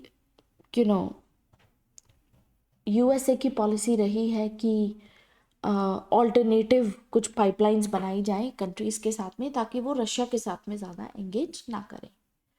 तो ये तो खैर लॉन्ग रन में यूएस और रशिया के बीच में क्या सब हो रहा है वो मैंने आपको बताया, ठीक है। बट अल्टीमेटली ये सारी चीज़ें थी which led to Cold War. Cold War, तो कोल्ड वॉर का जो आपका पीरियड है, इट इज़ समवेयर अराउंड, आप कह सकते हो कि 50 साल का ये पीरियड है, ठीक है, जो ये डेवलपमेंट्स हुई। तो जो टर्म है कोल्ड वॉर, इसको आप कह सकते हो कि लार्ज स्केल पे डायरेक्ट मिलिट्री कॉन्फ्लिक्ट नहीं होगा, उल्टा यहाँ पर होगा क्या कि रीजनल वॉर्स होंगी, या जिसको हम कह सकते हैं there was no direct conflict between USA and USSR, rather हमें यहाँ पर प्रॉक्सी वॉर्स देखने को मिलेंगी। प्रॉक्सी वॉर्स, या जिसको हम रीजनल वॉर्स कह सकते हैं, वो हमें यहाँ पर देखने को मिलेंगी कोल्ड वॉर पीरियड में।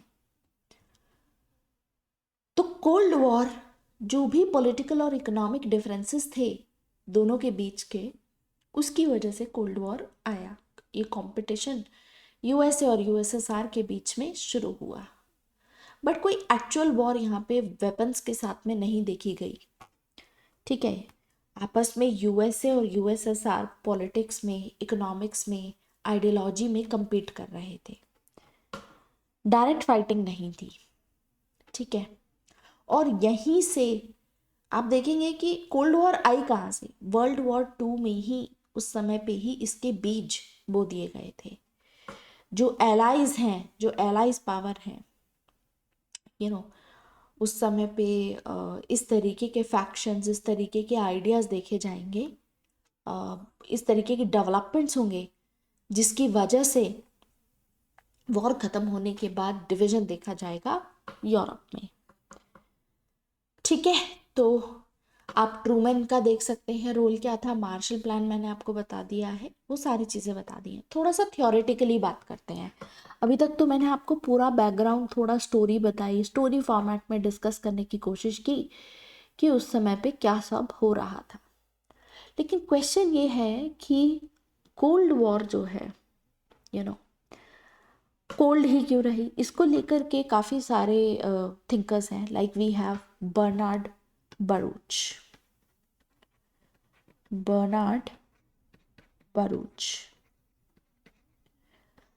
तो बर्नार्ड बरूच का कहना है, he says that actually Bernard Baruch एक अमेरिका के ही एक्सपर्ट है, और पहली बार ये कहते हैं कि जो कोल्ड वॉर टर्म है वो वाइडली यूज़ की गई थ्रू प्रोफेसर लिपमैन।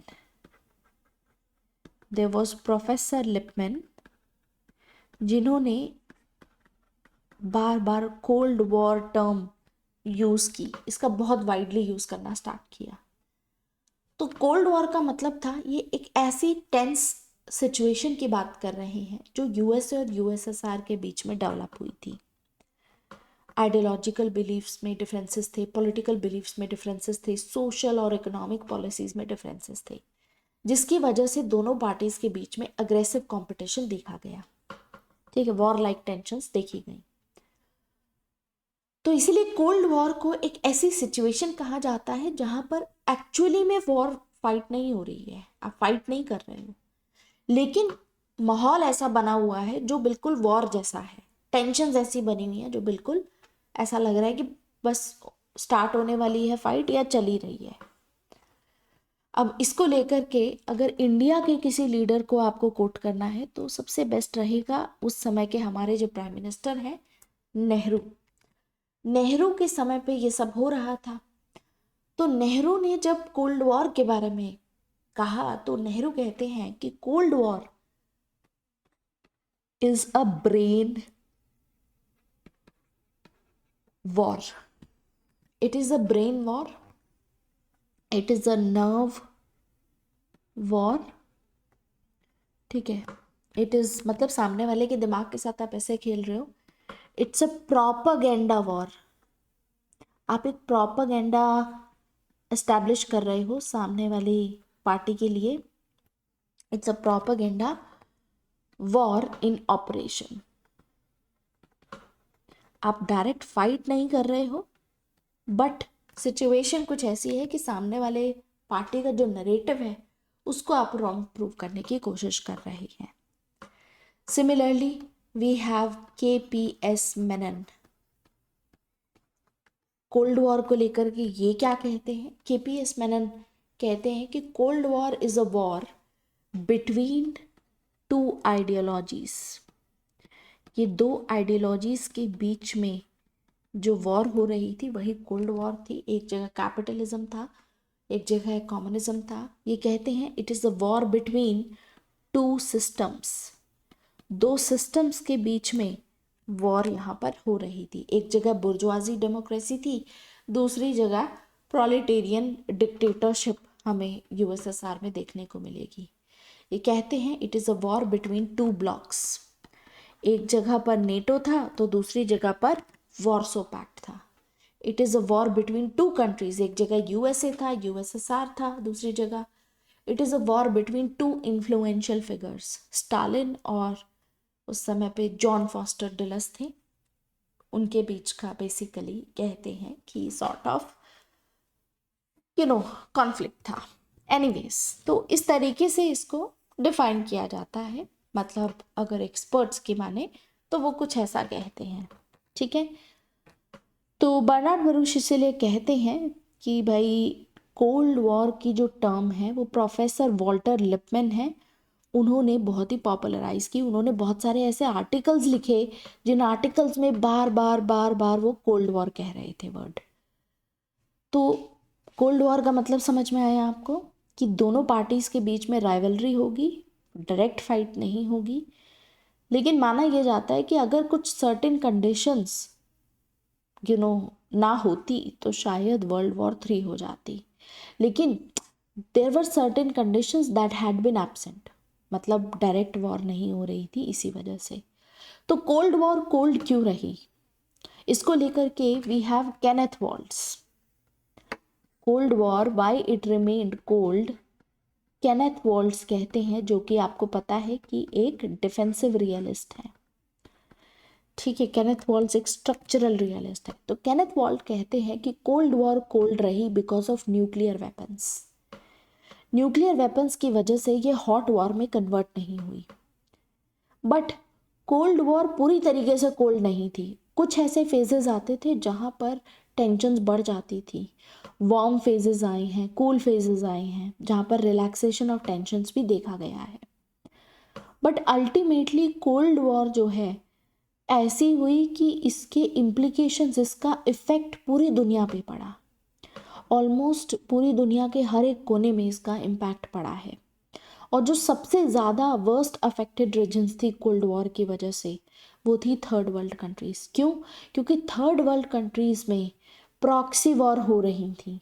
यानी थर्ड वर्ल्ड कंट्री एक ऐसा ग्राउंड बन गया जहाँ पर यूएसए और यूएसएसआर आपस में टकरा रहे थे। डायरेक्ट नहीं टकरा रहे थे, लेकिन थर्ड वर्ल्ड कंट्रीज़ में जो भी प्रॉब्लम्स थी वहाँ पर प्रॉक्सी वॉर्स देखी जा रही थी। इसीलिए सबसे worst affected region because of cold war was third world countries. तो cold war was like any other war, लेकिन आइडियोलॉजिकली डायमेंशन जो थी इसकी वो बड़ी ही मजबूत थी, बड़ी ही स्ट्रांग थी। एंड इसीलिए कोल्ड वॉर को कहा जाता है that it was the war between two ways of life. दो तरीके अलग अलग होते हैं ना जीने के, तो जो जीने का तरीका होता है उनके बीच में ही आपस में आप कह सकते हो कंपटीशन था। Like communist way of living था और एक जगह कैपिटलिस्ट या डेमोक्रेटिक वे ऑफ लिविंग था। तो वो चीज़ थी। इनफैक्ट आप देखेंगे कि जब कोल्ड वॉर ख़त्म भी हुई उसके बाद आप देखेंगे कि काफ़ी सारे स्कॉलर्स जैसे फ्रांसिस फुकुयामा थे, तो उन्होंने ये बोलना स्टार्ट किया कि लिबरल वे ऑफ लाइफ जीत गई है, कम्युनिस्ट वे ऑफ लाइफ हार गई है। लेकिन रियलिस्ट पर्सपेक्टिव से देखा जाए तो रियलिस्ट लोग तो ये मानते हैं कि आइडियोलॉजी मैटर ही नहीं करती है। आइडियोलॉजी रियलिस्ट मानते हैं कि एक तरीका होता है बस अपनी रियल इंटेंशंस को छुपाने का। क्योंकि कोल्ड वॉर का जो मेन फैक्टर था वो था जियोपॉलिटिक्स। यूएसए एक्सपैंड करना चाहता था जियोपॉलिटिकली और रशिया की कंपल्शन थी, रशिया की मजबूरी थी कि उसको एक्सपैंड करना पड़ेगा, क्योंकि नहीं करेगा तो रशिया का हमने देखा है कि जोग्राफिकली बहुत ही डिसएडवांटेजेस पोजीशन पे है। तो यानी कि कोल्ड वॉर के पीछे का जो मेन कारण है, जो अंडरलाइंग फैक्टर है, वो जियोपॉलिटिक्स है। द अंडरलाइंग फैक्टर जो हम कह सकते हैं जिस वजह से ये वॉर हुई, that was Jio politics. Is that clear? So Jio politics लेकिन एक स्टैटिक फैक्टर है।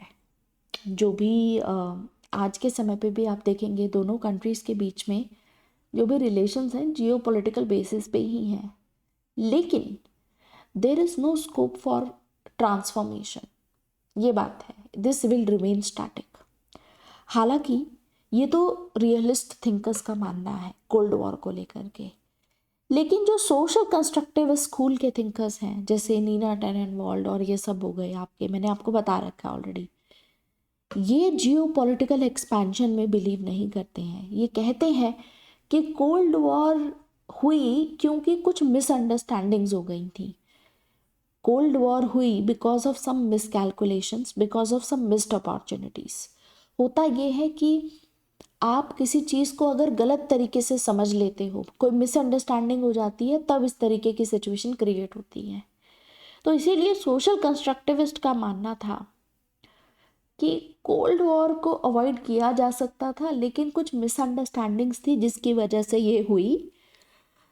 एंड ये कहते हैं कि सबसे बेस्ट तरीका होता कोल्ड वॉर को अवॉइड करने का अगर यूएसए और यूएसएसआर के बीच में कम्युनिकेशन बना रहता, इंट्रैक्शन होता रहता, इस तरीके की मिसअंडरस्टैंडिंग्स ना आती। लेकिन हम देखते हैं कि रियलिस्ट थिंकर्स कहते हैं कि कोल्ड वॉर वॉज इनएविटेबल, इसको रोका नहीं जा सकता था। हालांकि सोशल कंस्ट्रक्टिविस्ट एग्री नहीं करते हैं, वही मानते हैं कि दोनों ही देशों के बीच में पॉसिबिलिटी है कि ट्रांसफॉर्म हो जाएं, चीज़ें बेहतर हो जाएं, लेकिन रियलिस्ट का ये मानना है कि इट इज़ इनएविटेबल, होनी ही थी, होनी ही है। ठीक है, तो कोल्ड वॉर के लिए कौन जिम्मेदार था? जब ये क्वेश्चन आता है तो ज़्यादातर जो ट्रेडिशनलिस्ट है, जो पुरानी अप्रोच रखते हैं, वो लोग तो रशिया को ही ब्लेम करते हैं। वो कहते हैं कि रशिया ही कोल्ड वॉर के लिए रिस्पॉन्सिबल था। लेकिन जो आज की अप्रोच है, रिविजनिस्ट अप्रोच, जैसे चाइना एक रिविजनिस्ट पावर है, ठीक है, एक तरीके से आप देख सकते हो कि यूएस की हेजमनी को चैलेंज कर रहा है, वैसे ही रिविजनिस्ट अप्रोच होती है। तो रिविजनिस्ट अप्रोच के accordingly USA was responsible for Cold War, USSR was not. लेकिन अगर हम इससे आगे जाके बात करें तो we have post revisionist approach also, और पोस्ट रिविजनिस्ट अप्रोच कहती है कि both USA and USSR were responsible for Cold War. Traditionalist मानते हैं कि यूएसएसआर वॉज रिस्पॉन्सिबल, रिविजनिस्ट कहते हैं कि नहीं नहीं यूएसए रिस्पॉन्सिबल था। पोस्ट रिविजनिस्ट कहते हैं कि तुम दोनों के दोनों ही रिस्पॉन्सिबल थे कोल्ड वॉर के लिए। ठीक है, तो कोल्ड वॉर का मैं आपको बेसिक टाइमलाइन नहीं पढ़ा रही हूँ, मैंने आपको थोड़ा सा एनालिसिस पढ़ाया है। कोल्ड वॉर के पहले की सिचुएशंस क्या थी वो आपको पता होनी चाहिए, आपको नोट्स में मिल जाएंगे, एक बार पढ़ लीजिएगा। जैसे रशिया में 1917 में बोल्शेविक रेवोल्यूशन के चलते आप देखोगे कम्युनिस्ट रेवोल्यूशन आया, लेनिन की फॉरेन पॉलिसी, स्टालिन की फॉरेन पॉलिसी कैसी थी, वो सब चीज़ें आपको नोट्स में मिल जाएंगी, पढ़ लीजिएगा। फिर वर्ल्ड वॉर 2 के बाद जो डेवलपमेंट्स हुए, जो कॉन्फ्रेंसेस हुई, वहाँ पर क्या सब हुआ, यूएसए का मैनहट्टन प्रोजेक्ट, उसके बाद मतलब एक्चुअली में जो यूएसए ने मैनहट्टन प्रोजेक्ट जिसमें न्यूक्लियर टेस्टिंग यूएसए कर रहा था, ये पूरी दुनिया से सीक्रेट रखा था, रशिया से भी इनफैक्ट। हालांकि यूएसए ने ब्रिटेन और कनाडा को इन्फॉर्म किया था जब वर्ल्ड वॉर 2 चल रही थी। 1942 की बात है जब मैनहट्टन प्रोजेक्ट में इन्वेस्ट करना स्टार्ट किया था। तो आप खुद सोचिए ना कि रशिया से छुपाया तो रशिया क्यों ट्रस्ट करेगा यूएस पे? क्योंकि जब न्यूक्लियर वेपन जापान पे यूज़ किया गया यूएसए की तरफ से, तो स्टालिन जो थे यूएसएसआर में, सोवियत यूनियन में, स्टालिन वॉज शॉक्ड कि ये क्या हो गया। ये कैसे हुआ, ये तो हमें पता ही नहीं था, जबकि हम तो यूएस के एलाय थे। और वहाँ से चीज़ें जो है खराब होनी शुरू हुई थी। मतलब that was one of the reason, आप बोल सकते हो, बहुत सारे रीजंस थे। तो ये चीज़ें हैं एक्चुअली में ना, उस समय पे एक अग्रीमेंट साइन हुआ था कि रशिया की जो फोर्सेस हैं वो नॉर्थ से एंटर करेंगी और वेस्टर्न कंट्रीज़ जो हैं वो साउथ से एंटर करेंगी। ठीक है, जापान में जब जापान को हराना था ये डिसाइड हुआ था इनका। लेकिन इससे पहले कि रशिया एंटर करता जापान में नॉर्थ से, यूएसए ने वॉर ही ख़त्म कर दी और पूरा क्रेडिट खुद ले लिया कि न्यूक्लियर वेपन यूज़ किया, उसका शौक अलग लगा इनको। तो एक्चुअली में यूएसए ने अपना एटॉमिक बॉम्ब ड्रॉप ही इसलिए किया था क्योंकि वो ये दिखाना चाहता था कि we are a super power. Russia को डराना चाहता था कि आगे जा कर के यूरोप में अगर आप गवर्नमेंट या जो एरियाज़ हैं वो मांगेंगे, आप उसमें हमसे बार्गेन नहीं कर पाएंगे क्योंकि हम आपसे ज़्यादा पावरफुल हैं। तो यूएसए नहीं चाहता था कि जापान की टेरिटरी पे रशिया की फोर्सेस आए, क्योंकि यूएसए को लगता था कि स्टालिन का जो एटीट्यूड यूरोप को लेकर के है वही चीज़ जापान में भी होगा। तो यूएसए ये जानता था कि अगर एक बार रशिया जापान में एंटर कर गया तो रशिया वापस नहीं जाएगा जापान से, एक्सपेंशन होगा ही होगा। क्योंकि देखिए जापान की लोकेशन भी इम्पोर्टेंट है ना, जापान रशिया के लिए बहुत इम्पोर्टेंट है। रशिया जो कि नेविगेशन या जहाँ पर उसको ट्रांसपोर्टेशन का रूट नहीं मिलता है, जापान के through it will be able to do it. इसीलिए यूएसए ने जापान के ऊपर ये सब चीज़ की खुद से सारा क्रेडिट लिया, रशिया को एंटर नहीं करने दिया ताकि वो रशिया को ईस्ट में जो उसका एक्सपेंशन हो रहा है उसको कंटेन कर पाए। सिमिलरली जो चाइना की तरफ एक्सपेंशन हो रहा है उसको भी कंटेन कर पाए। और उस समय पे रशिया ये चीज़ मान चुका था कि यूएसए का कोई इंटरेस्ट नहीं है कि वो रशिया के साथ में अपने संबंध जो हैं, अपने रिलेशंस जो हैं उनको मजबूत करे, इम्प्रूव करे। यूएसए चाहता ही नहीं था इम्प्रूव करना। और इसीलिए तो यूएसए वही पुरानी पॉलिसी जो रशिया को कंटेन करने की है वो फॉलो करता रहा। लेकिन अब क्योंकि रशिया को समझ में आ चुका था तो इसीलिए रशिया ने ईस्टर्न यूरोपियन कंट्रीज़ में पपेट कम्युनिस्ट रेजीम्स जो हैं एस्टैब्लिश कर दी। और इसको हम कहते हैं स्टालिन का जो सलामी टैक्टिक्स हैं, सलामी पॉलिसी, सलामी टैक्टिक पॉलिसी, इसी को कहा जाता है कि बड़ी ही चालाकी से इन्होंने यहाँ पर ईस्ट यूरोपियन कंट्रीज़ में पपेट कम्युनिस्ट रेजीम सेट कर दी थी। ठीक है, तो अल्टीमेटली ये सब मतलब कुछ ऐसी चीज़ें हैं जो आपको पीछे का एनालिसिस पता होना चाहिए, दैट्स लाइक मोर इम्पॉर्टेंट। ठीक है, रादर देन आप जो फैक्चुअल डिटेल वर्ल्ड हिस्ट्री में पढ़ते हो, it is this analysis that you should know. Then apart from this अगर आप देखें तो वर्ल्ड वॉर 2 के बाद की डेवलपमेंट्स मैंने आपको बता ही दी हैं। तो एक्चुअली में एक जब 1945 की वॉर ख़त्म हुई तो बरूच प्लान लाया गया। बरूच प्लान 1946 में, जिसमें यूएसए ने कहा कि हम डिसआर्ममेंट को प्रमोट करते हैं कि पूरी दुनिया जो है न्यूक्लियर डिसआर्ममेंट करे, कोई भी न्यूक्लियर वेपन नहीं बनाएगा। अब ऑब्वियस सी बात है कि कोई भी और कंट्री न्यूक्लियर वेपन एक्वायर करने की कोशिश नहीं करेगा और वो सारे कंट्रीज़ अपना जो मटेरियल है, न्यूक्लियर मटेरियल्स, यूनाइटेड नेशन को सरेंडर कर देंगे। और एक बार अगर सारी कंट्रीज़ ने अपने न्यूक्लियर मटेरियल्स सपोज कीजिए कि सरेंडर कर दिए तो यूएस ने कहा कि हम भी सरेंडर कर देंगे। ये प्लान लाया गया था, यूएस ने ये कहा था कि आप सब अगर ये करेंगे तो हम भी कर देंगे, हम भी अपना। तो उस समय पे रशिया ने ये कहा था बरूच प्लान के अगेंस्ट में कि आप पहले सरेंडर कीजिए, बाकी दुनिया तो बाद में करेगी। लेकिन यूएसए को ये चीज़ एक्सेप्टेबल नहीं थी और इसके चलते फिर एक टेलीग्राम भेजा गया, बड़ा लंबा चौड़ा। तो ये टेलीग्राम भेजा था, it was sent by Mister X. Mister X actually में कौन है? George Kennan. George Kennan is Mister x.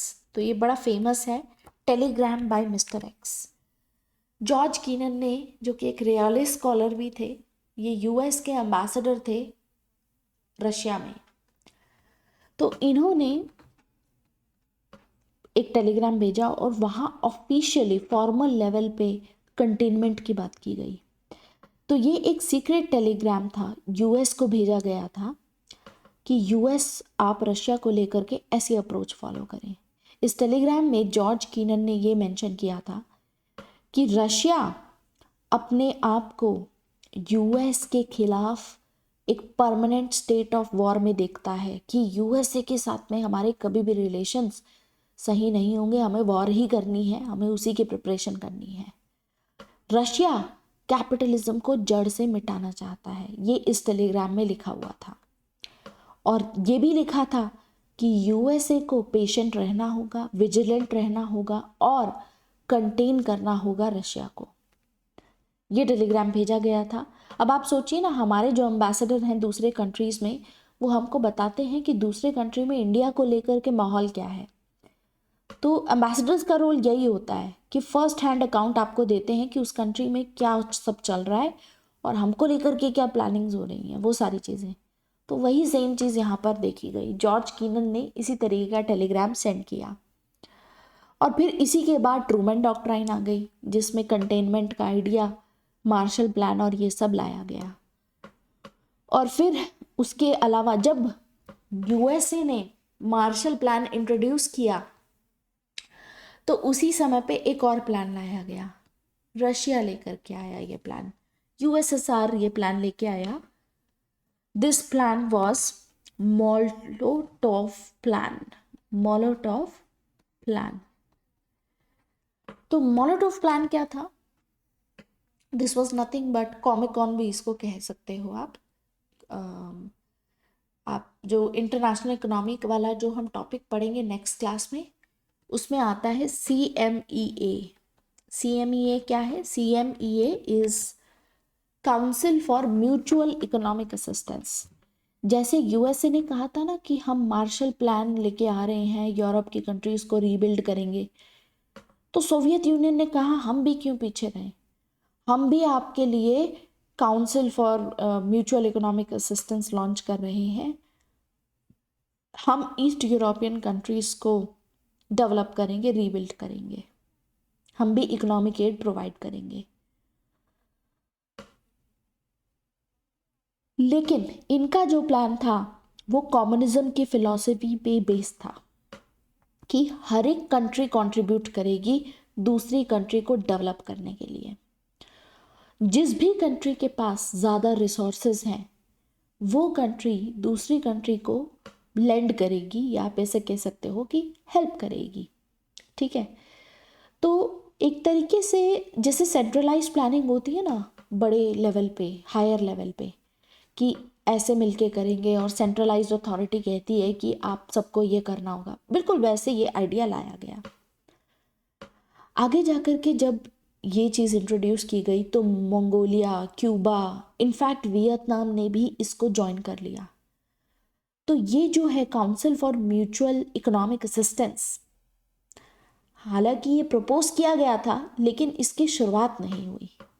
ठीक है, इट रिमेन्ड नॉन स्टार्टर। और फाइनली जब सोवियत यूनियन का कोलैप्स हुआ तो 1991 में इसको भी ऑफिशियली एंड कर दिया गया।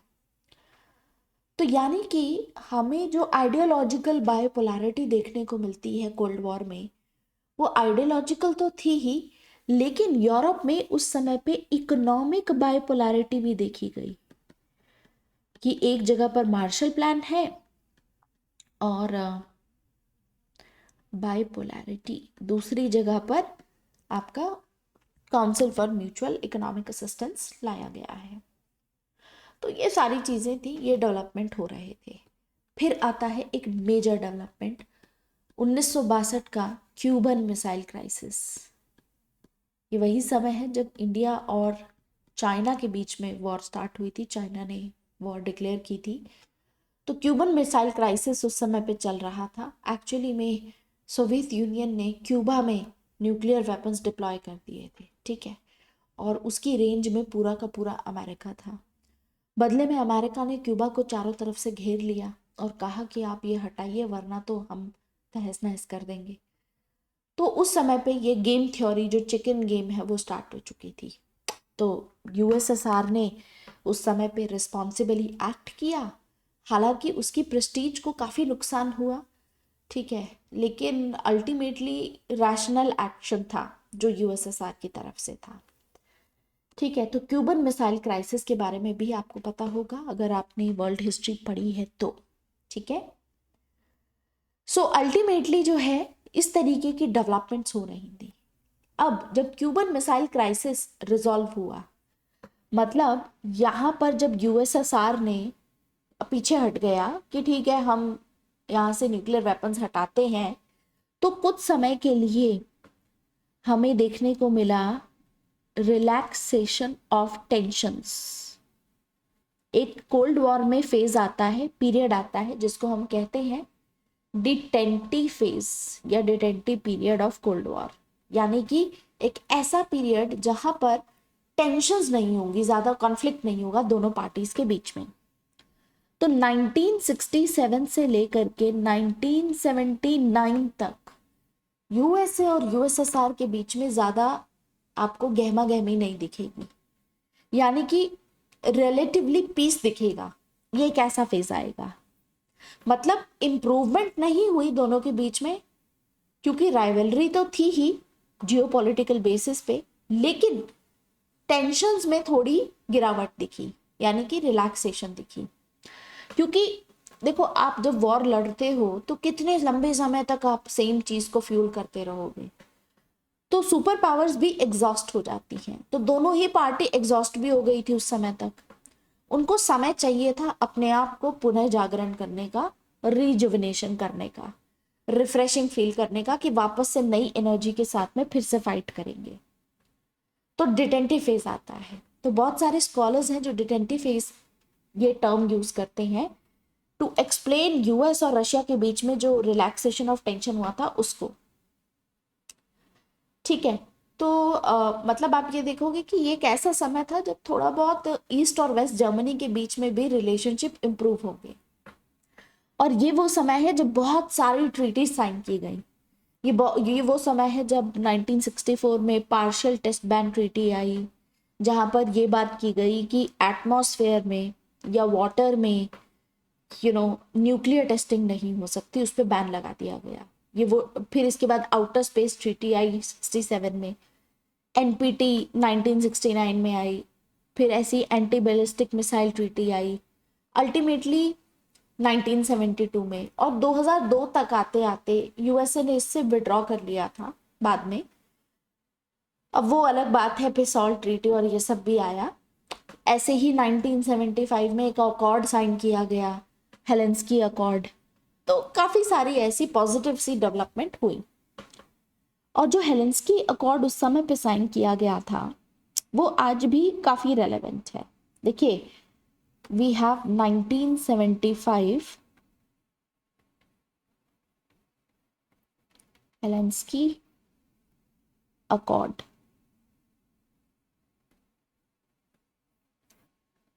हेलेंस्की अकॉर्ड तो बेसिकली होता क्या है कि एक कॉन्फ्रेंस की गई थी उस समय पे इस अकॉर्ड के चलते कि यूरोप में किस तरीके से सिक्योरिटी और कोऑपरेशन बनाई जा सकती है, ठीक है।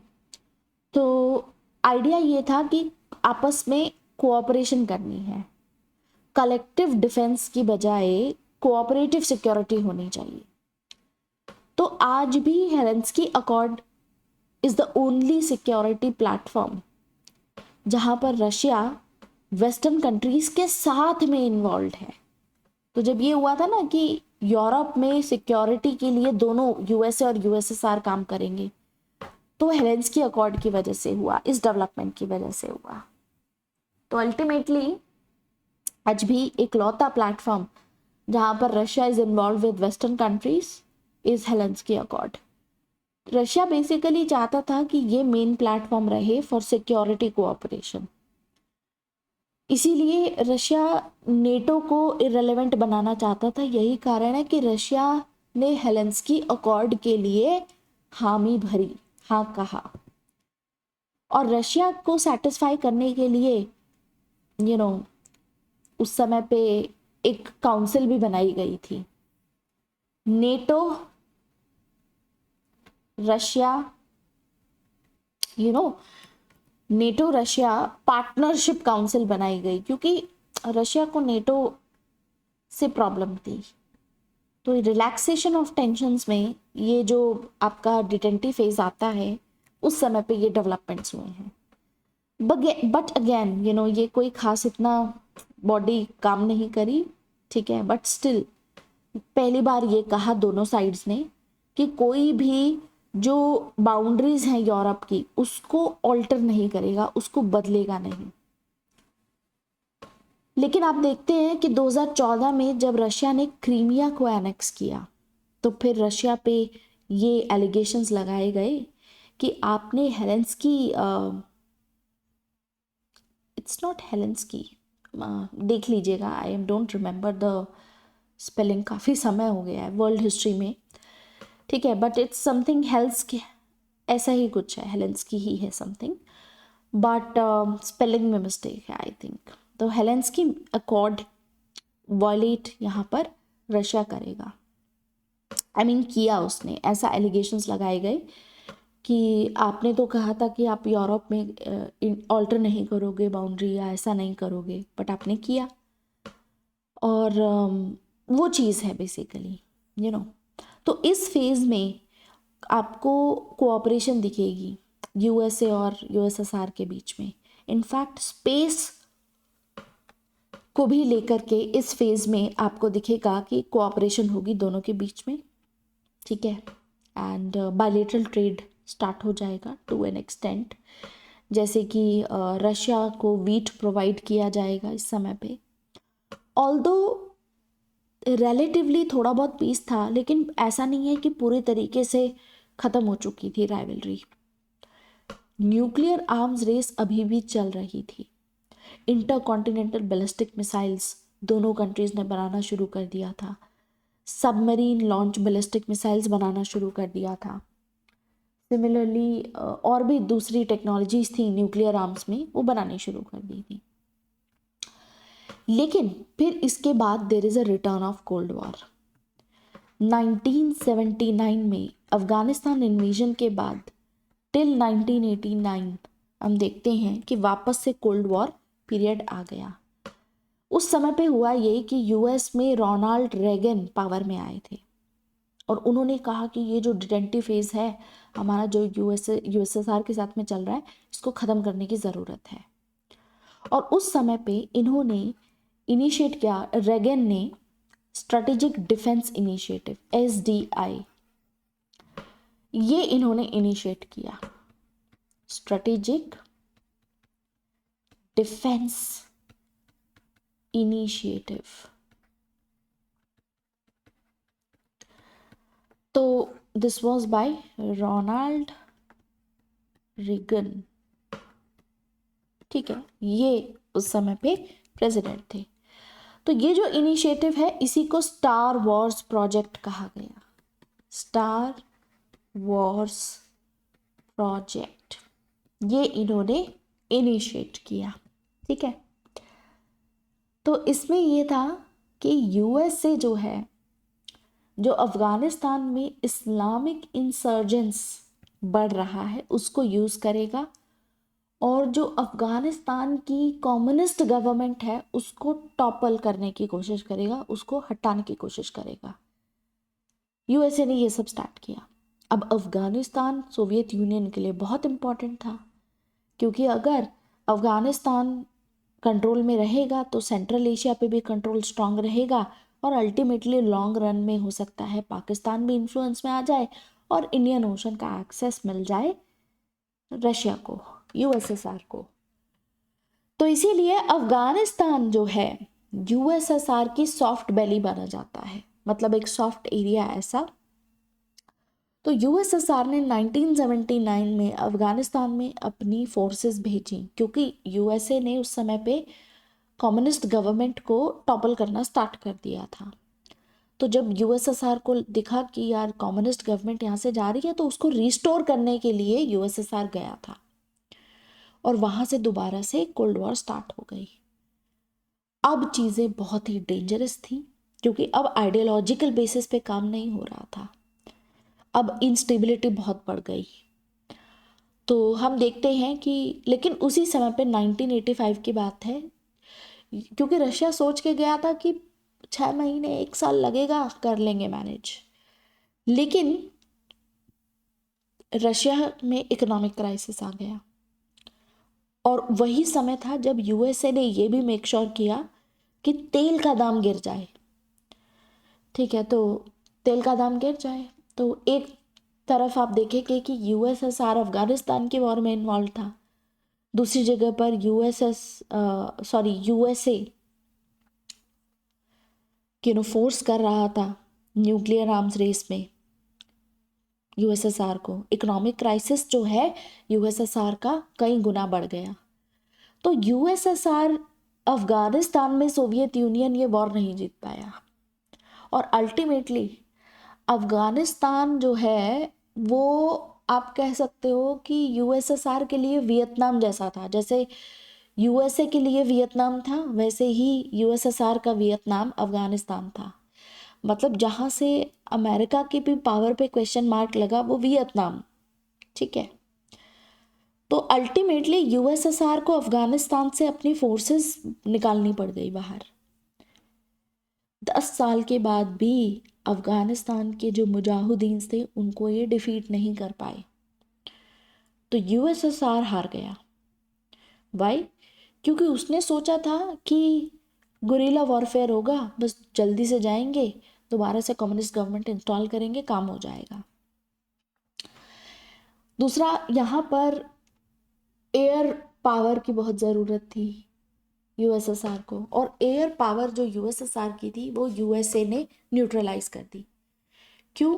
उस समय पर स्टिंगर मिसाइल्स होते थे जो आप ऐसे हाथ में पकड़ के और अपने कंधे पे रख के ऐसे, और वो मिसाइल आप दाग सकते थे सरफेस से हवा में। तो ऊपर से अगर सपोज कीजिए आपकी एयर फोर्सेस भी होंगी, आप अपने एयर फाइटर्स भेज रहे हैं, तो नीचे से स्टिंगर मिसाइल्स यूएसए ने मुजाहिदीन्स को प्रोवाइड किए और इस वजह से उनकी एयर पावर जो है न्यूट्रलाइज हो गई और अल्टीमेटली फिर यूएसएसआर को विड्रॉ करना पड़ा।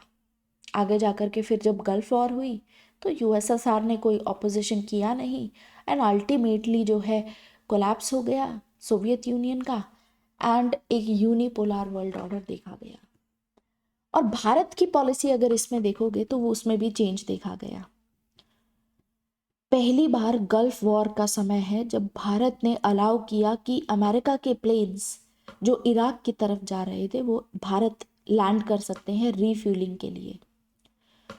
जबकि इराक देखिए एक नॉन अलाइन मूवमेंट का मेंबर था, भारत का बहुत ही क्लोज फ्रेंड था, लेकिन हमने गल्फ वॉर में ये चीज़ अलाउ की। तो भारत का भी स्टांस, भारत की भी पॉलिसी उस समय पे चेंज हुई है। समझ में आया? तो काफ़ी सारी ऐसी चीज़ें थी, पॉलिसीज़ थी, जैसे रोनाल्ड रेगन ने किया उस समय पे, गॉर्बाचेव ने कौन सी पॉलिसीज़ फॉलो की, जिसकी वजह से कहा जा सकता है कि यूएसएसआर का डिसइंटीग्रेशन हुआ। समझ में आया? तो ये सारी चीज़ें हैं, इसको आप थोड़ा पढ़ लीजिएगा। बाकी प्रोमिनेंट डेवलपमेंट्स मैंने आपको बता ही दी हैं कौन कौन सी हैं उस समय की मेनली। और फिर हम देखते हैं कि यूनिपोलर वर्ल्ड ऑर्डर आता है जिसमें अमेरिका डोमिनेंट होने लगा। और ये वो समय है जब WTO लाया गया, बहुत सारी इंटरनेशनल ऑर्गेनाइजेशंस देखने को मिली, IMF इम्पॉर्टेंट रोल प्ले करेगा। ठीक है, so ultimately what we have covered so far, हमने समझा है, let me just erase it first. Rise of super powers cover कर लिया है, बाइपोलैरिटी जो थी वो कवर कर ली है। ठीक है, arms race Cold War cover कर लिया है, न्यूक्लियर थ्रेट हमारा कवर हो ही चुका है। तो ये वाला पार्ट खत्म हो गया। ये हम ऑलरेडी कवर कर चुके हैं। सोवियत यूनियन का कोलैप्स भी अब हमने कवर कर लिया है, ठीक है। बाकी relevance of non alignment in the contemporary world भी कवर हो गई है। बाकी यूनिपोलैरिटी आई, उसके बाद अमेरिकन हेजेमनी देखी गई, फिर इसको चैलेंज किया गया 9/11 अटैक के थ्रू, और वहाँ से कहते हैं कि अमेरिका का डिक्लाइन स्टार्ट हो गया। बाकी अमेरिकन हेजेमनी पे जब हम यूएसए और इंडिया पढ़ेंगे तो और ज़्यादा डिटेल में बात करेंगे, बट ओवरऑल अगर हम देखें तो इंटरनेशनल पॉलिटिकल ऑर्डर इस तरीके से चेंज हुआ है। अब आज के समय पे भी कहा जाता है कि आज का जो समय है, जो कंटेम्प्रेरी वर्ल्ड ऑर्डर है, जो अभी चल रहा है, तो काफ़ी सारे स्कॉलर्स कहते हैं कि आज के समय पे we can see Cold War 2.0, version 2 Cold War का आज हमें दोबारा से देखने को मिल रहा है। हालांकि कुछ स्कॉलर्स मानते हैं कि हाँ कोल्ड वॉर 2.0 चल रहा है, कुछ कहते हैं कि नहीं कोल्ड वॉर नहीं चल रहा है, ठीक है। एग्जाम्पल के तौर पे वी हैव स्टीफन वॉल्ट।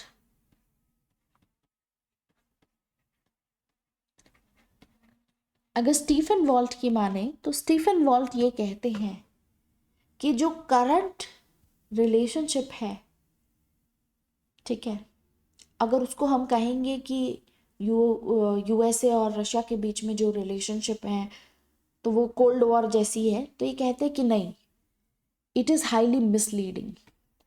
आप मिसलीड कर रहे हो प्रेजेंट रिलेशनशिप को कोल्ड वॉर 2.0 बोल करके, ऐसा स्टीफन वॉल्ट कहते हैं। क्योंकि देखिए कोल्ड वॉर में एक बाइपोलर सिस्टम होता है, दो पावर्स, सुपर पावर्स होती हैं, ठीक है, और इंटेंस कंपटीशन होता है, पॉलिटिकली भी, आइडियोलॉजिकली भी, और ग्लोबली आप एक दूसरे के साथ में हर जगह compete कर रहे होते हो on every front. Intense nuclear crisis दिखेगा, आर्म्स रेस दिखेगी, ऐसी सिचुएशन को कोल्ड वॉर कहा जाता है। इसीलिए स्टीफन वॉल्ट ने काफ़ी सारे आर्ग्यूमेंट्स दिए और कहा कि आज की दुनिया अगर आप देखोगे तो it is not bipolar. Cold War का मतलब है बाइपोलैरिटी होना, और बाइपोलैरिटी तो इस दुनिया में इस समय पे नहीं है। जब से कम्युनिज्म का कोलैप्स हुआ है, there is no bipolarity. Rather Stephen Walt कहते हैं कि आज के समय पे तो मल्टीपोलैरिटी एग्जिस्ट करती है। तो कोल्ड वॉर 2.0 कैसे हो सकता है? Because we see multipolarity today. दूसरा, कोल्ड वॉर का समय होता है जब दो पार्टीज के बीच में पैरिटी होती है। पैरिटी मतलब इक्वली सक्षम होते हैं एक दूसरे को डिस्ट्रॉय करने के लिए, इक्वल्स होते हैं। जैसे कोल्ड वॉर के समय पे यूएसए और यूएसएसआर हुआ करते थे, लेकिन आज के समय पे अगर आप यूएसए को देखेंगे और कंपेयर करेंगे रशिया के साथ में, तो इक्वल नहीं है। मतलब there is no parity, no equality in terms of politics, in terms of economics, no parity between USA and Russia.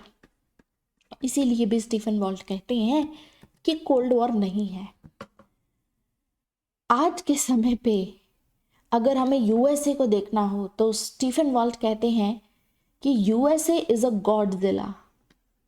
USA की अगर आप डिफेंस एक्सपेंडिचर देखोगे ना, it is somewhere around $772 billion, $778 billion पिछले एक साल में अगर डिफेंस एक्सपेंडिचर ही देखोगे तो यूएस एक गॉडजिला की तरह है। लेकिन रशिया एक बैम्बी की तरह है। आपने कार्टून देखा होगा, Bambi is a deer sort of, बहुत ही सॉफ्ट होता है, उसकी इतनी पावरफुल ऐसा कुछ नहीं होता। तो स्टीफन वॉल्ट रशिया को बैम्बी की तरह बोलते हैं। अगर रशिया का आप डिफेंस भी देखोगे, बजट एक्सपेंडिचर बहुत कम है, बहुत कम है, ठीक है। दूसरा, साइज ऑफ इकोनॉमी देखिए, यूएस की इकोनॉमी इस समय पे 23 ट्रिलियन डॉलर्स की है। वहीं रशिया की इकोनॉमी देखोगे हार्डली $2 ट्रिलियन की है। तो आप देखोगे कि पैरिटी ही नहीं है, दोनों लायक ही नहीं है कि हम इनको आपस में कंपेयर कर पाए। USA is a Godzilla. दूसरा, एक समय पे कोल्ड वॉर का जब समय था, जब आइडियोलॉजिकली रशिया हुआ करता था, लेकिन आज के समय पे रशिया की कोई आइडियोलॉजिकल अपील नहीं है, ठीक है। तो कोल्ड वॉर इसलिए भी नहीं है because Russia does not have ideological appeal, no ideological appeal by Russia.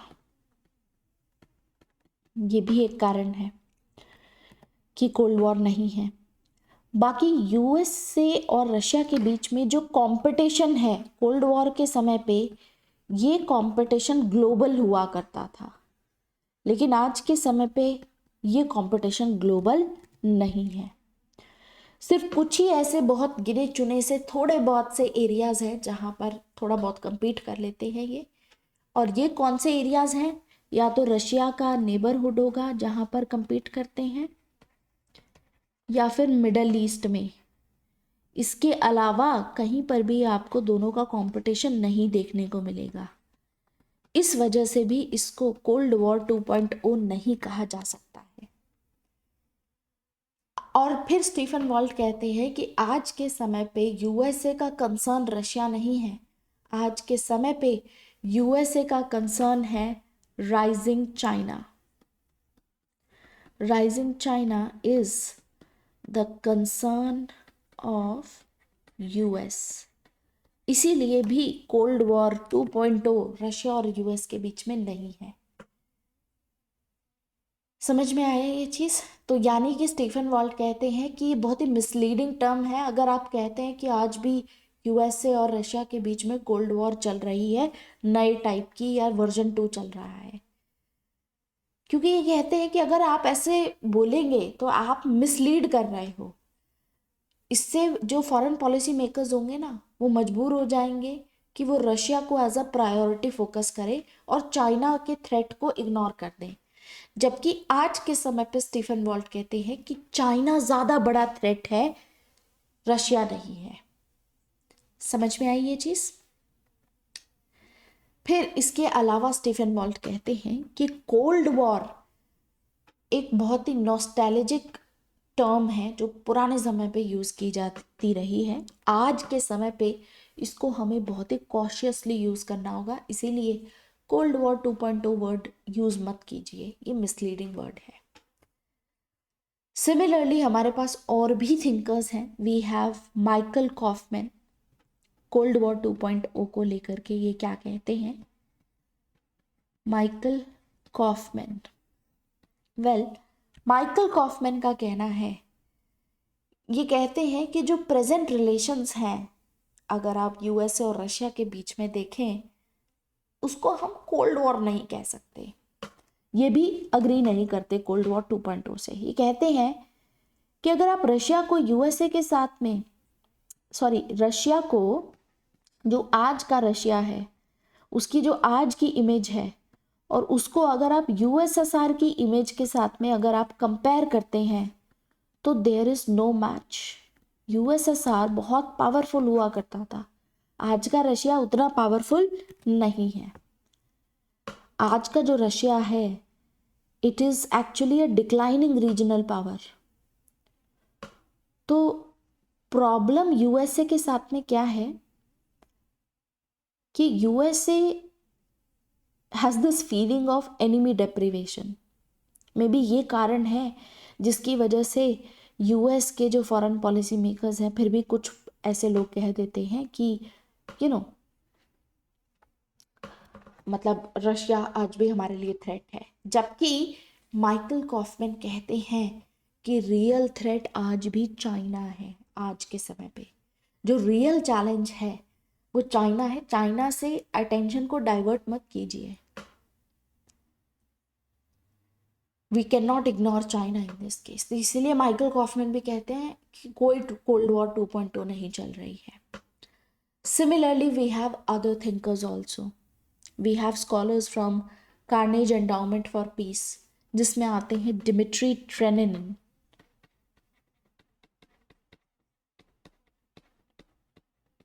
एक और थिंकर आ गए।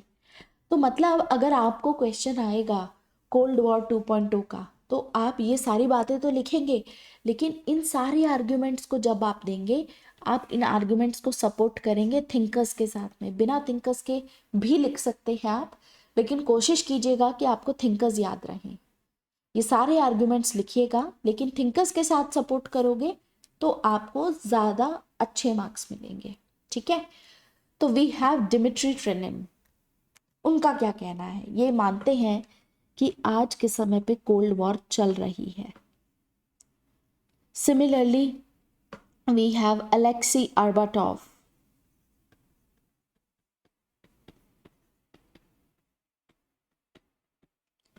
ये एक और है।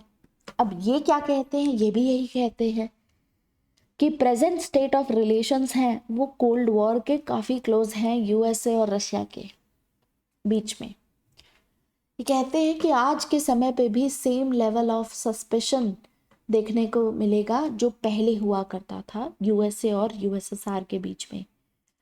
ठीक है, कम्युनिज्म रेलेवेंट नहीं है, लेकिन यूएसए को इस बात को इग्नोर नहीं करना चाहिए कि रशिया में इस समय पे ऑर्थोडॉक्स नेशनलिज्म प्रमोट किया जा रहा है। रशिया में बहुत तेजी से पॉपुलर हो रहा है ऑर्थोडॉक्स नेशनलिज्म, और सिर्फ रशिया में नहीं, वेस्टर्न यूरोपियन कंट्रीज में भी नेशनलिज्म को लेकर के, देशभक्ति को लेकर के ये चीज़ें बहुत फीलिंग्स राइज कर रही हैं। और जो व्लादिमीर पुतिन है, who is the present president of Russia, he is a master of ambiguity. आपको पता है कि एक क्वेश्चन पूछा गया था पुतिन से। क्वेश्चन था कि रशिया का बॉर्डर कहाँ तक है, ठीक है। तो पुतिन ने क्या कहा? नोवेयर, रशिया का बॉर्डर कहीं तक भी नहीं है, मतलब कोई लिमिटेशन नहीं है। तो इसका क्या इंडिकेशन है? इसका इंडिकेशन यही है कि रशिया पुतिन के अंडर में एक्सपेंशनिस्ट डिजायर्स रखता है, एक्सपेंशनिज्म होगा रशिया का। रशिया की अपनी एक नेशनल इमेज है, अपनी एक खुद की मेटाफिजिकल मेंटालिटी है, रशिया की अपनी एक कल्चरल आइडेंटिटी है जो रशिया कभी भी कॉम्प्रोमाइज नहीं करेगा किसी भी सिचुएशन में। इसीलिए अलेक्सी आर्बाटोव कहते हैं कि कोल्ड वॉर जैसी सिचुएशंस ही हैं।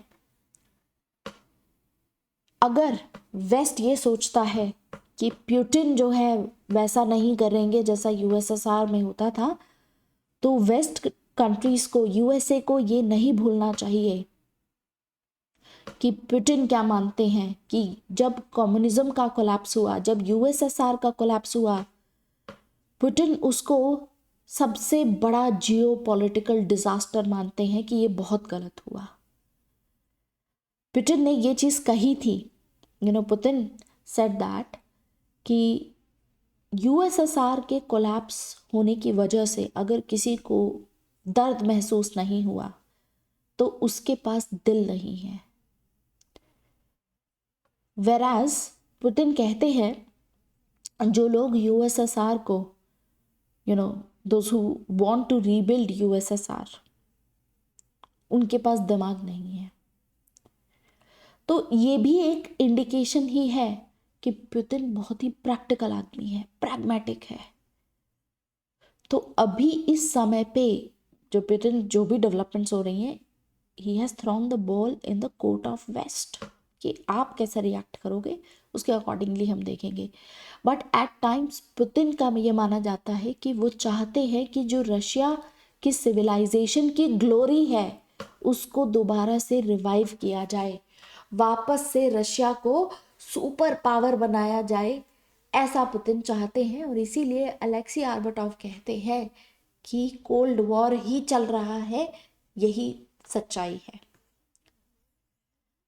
तो आज के समय पे भी यूएसए और रशिया के बीच में नया तरीके का, नई साइकिल ऑफ आर्म्स रेस देखने को मिलेगी।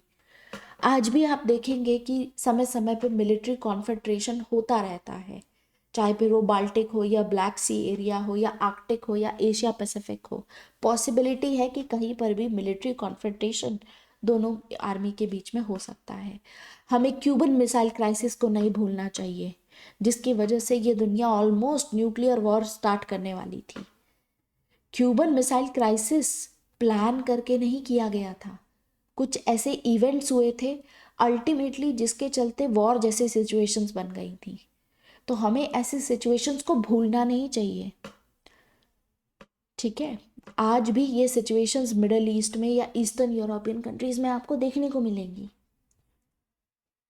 यूएसए आज भी अपनी पुरानी पॉलिसी फॉलो कर रहा है। आज भी यूएसए रशिया को आइसोलेट करता है, रशिया को कंटेन करने की कोशिश कर रहा है, रशिया की इकोनॉमी को डिसमेंटल करने की कोशिश कर रहा है। आज भी यूएसए रशिया की न्यूक्लियर कैपेबिलिटीज को कम करने की कोशिश कर रहा है। तो इतनी सारी चीजें सिमिलर हैं। आप कैसे कह सकते हो कि कोल्ड वॉर 2.0 नहीं है? लेकिन फिर भी अलेक्सी आर्बाटॉव कहते हैं कि हिस्ट्री अपने आप को रिपीट नहीं करती है एज दैट ऑफ पास्ट, कि पास्ट में जो हुआ एग्जैक्टली ज़रूरी नहीं है कि वो आज भी हो। आज हमें कुछ बदलाव देखने को मिल रहे हैं। आज के समय पे मल्टीपोलैरिटी है। We see a polycentric world. एक दुनिया मतलब एक कंट्री के ऊपर सारे डिपेंडेंट नहीं है या दो के ऊपर नहीं है, मल्टीपोलैरिटी है। आज के समय पे इंटरडिपेंडेंस देखा जा सकता है। आज के समय पे कंट्रीज आपस में एक दूसरे के ऊपर डिपेंड करती हैं। आज के समय पे इस्लामिक एक्सट्रीमिज्म बढ़ता हुआ दिखेगा। क्लाइमेट चेंज जैसे ग्लोबल थ्रेट्स हैं। तो इसीलिए ये मानते हैं कि आज के समय पे अलेक्सी आर्बाटॉव भी कहते हैं कि China is a bigger threat. China in fact Russia और यूएसए चाइना को लेकर के कंसर्न्ड है, नर्वस है। लेकिन प्रॉब्लम ये है कि यूएसए में चाइना को लेकर के डोमेस्टिक कंसेंसस नहीं है, ठीक है। पॉलिटिकली अगर हम देखें, जो पॉलिटिकल क्लास है यूएसए की, वो कोल्ड वॉर की ही लेगेसी को मैनिपुलेट करती है। और यही कारण है कि रशिया रशिया रशिया बार बार करते रहते हैं और चाइना पे ज़्यादा फोकस इतना नहीं किया जाता है। तो कोल्ड वॉर ख़त्म होने के बाद भी ऐसी बहुत सारी डेवलपमेंट्स हुई हैं। जैसे आज भी नेटो एग्जिस्ट करता है, ठीक है। पुतिन के एक्शंस क्या चल रहे हैं रशिया में, रिसेंटली क्या सब डेवलपमेंट हुआ है पिछले 10-15 सालों में, ठीक है। वो सब डेवलपमेंट्स का आपको थोड़ा सा पता होना चाहिए। बाकी वो डेवलपमेंट्स आप पढ़ेंगे, फैक्चुअल डेवलपमेंट्स हैं, ऐसा कुछ एनालिटिकल है नहीं। जो एनालिटिकल था वो मैंने आपको ऑलरेडी बता दिया है। सो हमारा ए टॉपिक भी ख़त्म होता है, बी भी ख़त्म होता है और सी भी ख़त्म होता है, ठीक है। बाकी अमेरिकन हेजेमनी एंड ऑल थोड़ा बहुत अगर बचेगा भी, आई थिंक नेटो वगैरह हम कवर करेंगे इसको। Will cover it in US के केस में भी, इंडिया यूएस पढ़ेंगे, वहाँ पर नेटो के बारे में भी थोड़ा पढ़ लेंगे हम, ठीक है। But I think this is like it for this topic number 7, ठीक है।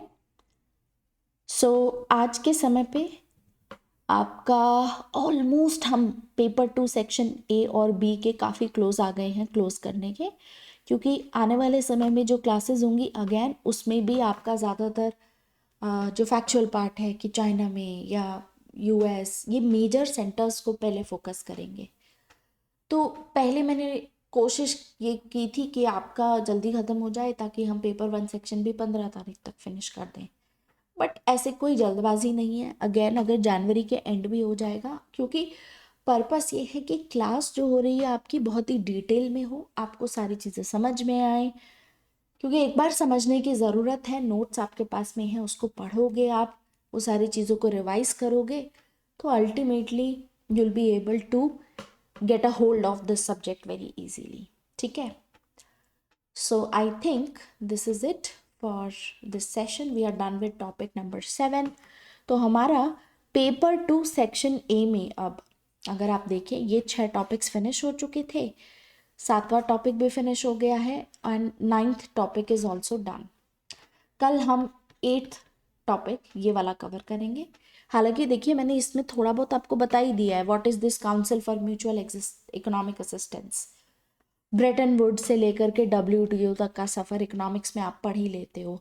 थोड़ा मैंने आपको थर्ड वर्ल्ड कंट्रीज़ में से क्या डिमांड आ रही थी न्यू इंटरनेशनल इकोनॉमिक ऑर्डर की, वो भी मैंने आपको थोड़ा सा बताया ही हुआ है। तो इसको कवर करने में ज़्यादा टाइम नहीं लगेगा, will be able to finish it on time. And फिर आपका हम वापस आएंगे और इंडिया एंड द वर्ल्ड के टॉपिक्स को कंटिन्यू करेंगे, ठीक है। So this is it for today's lecture. Thank you very much. Bye bye, take care.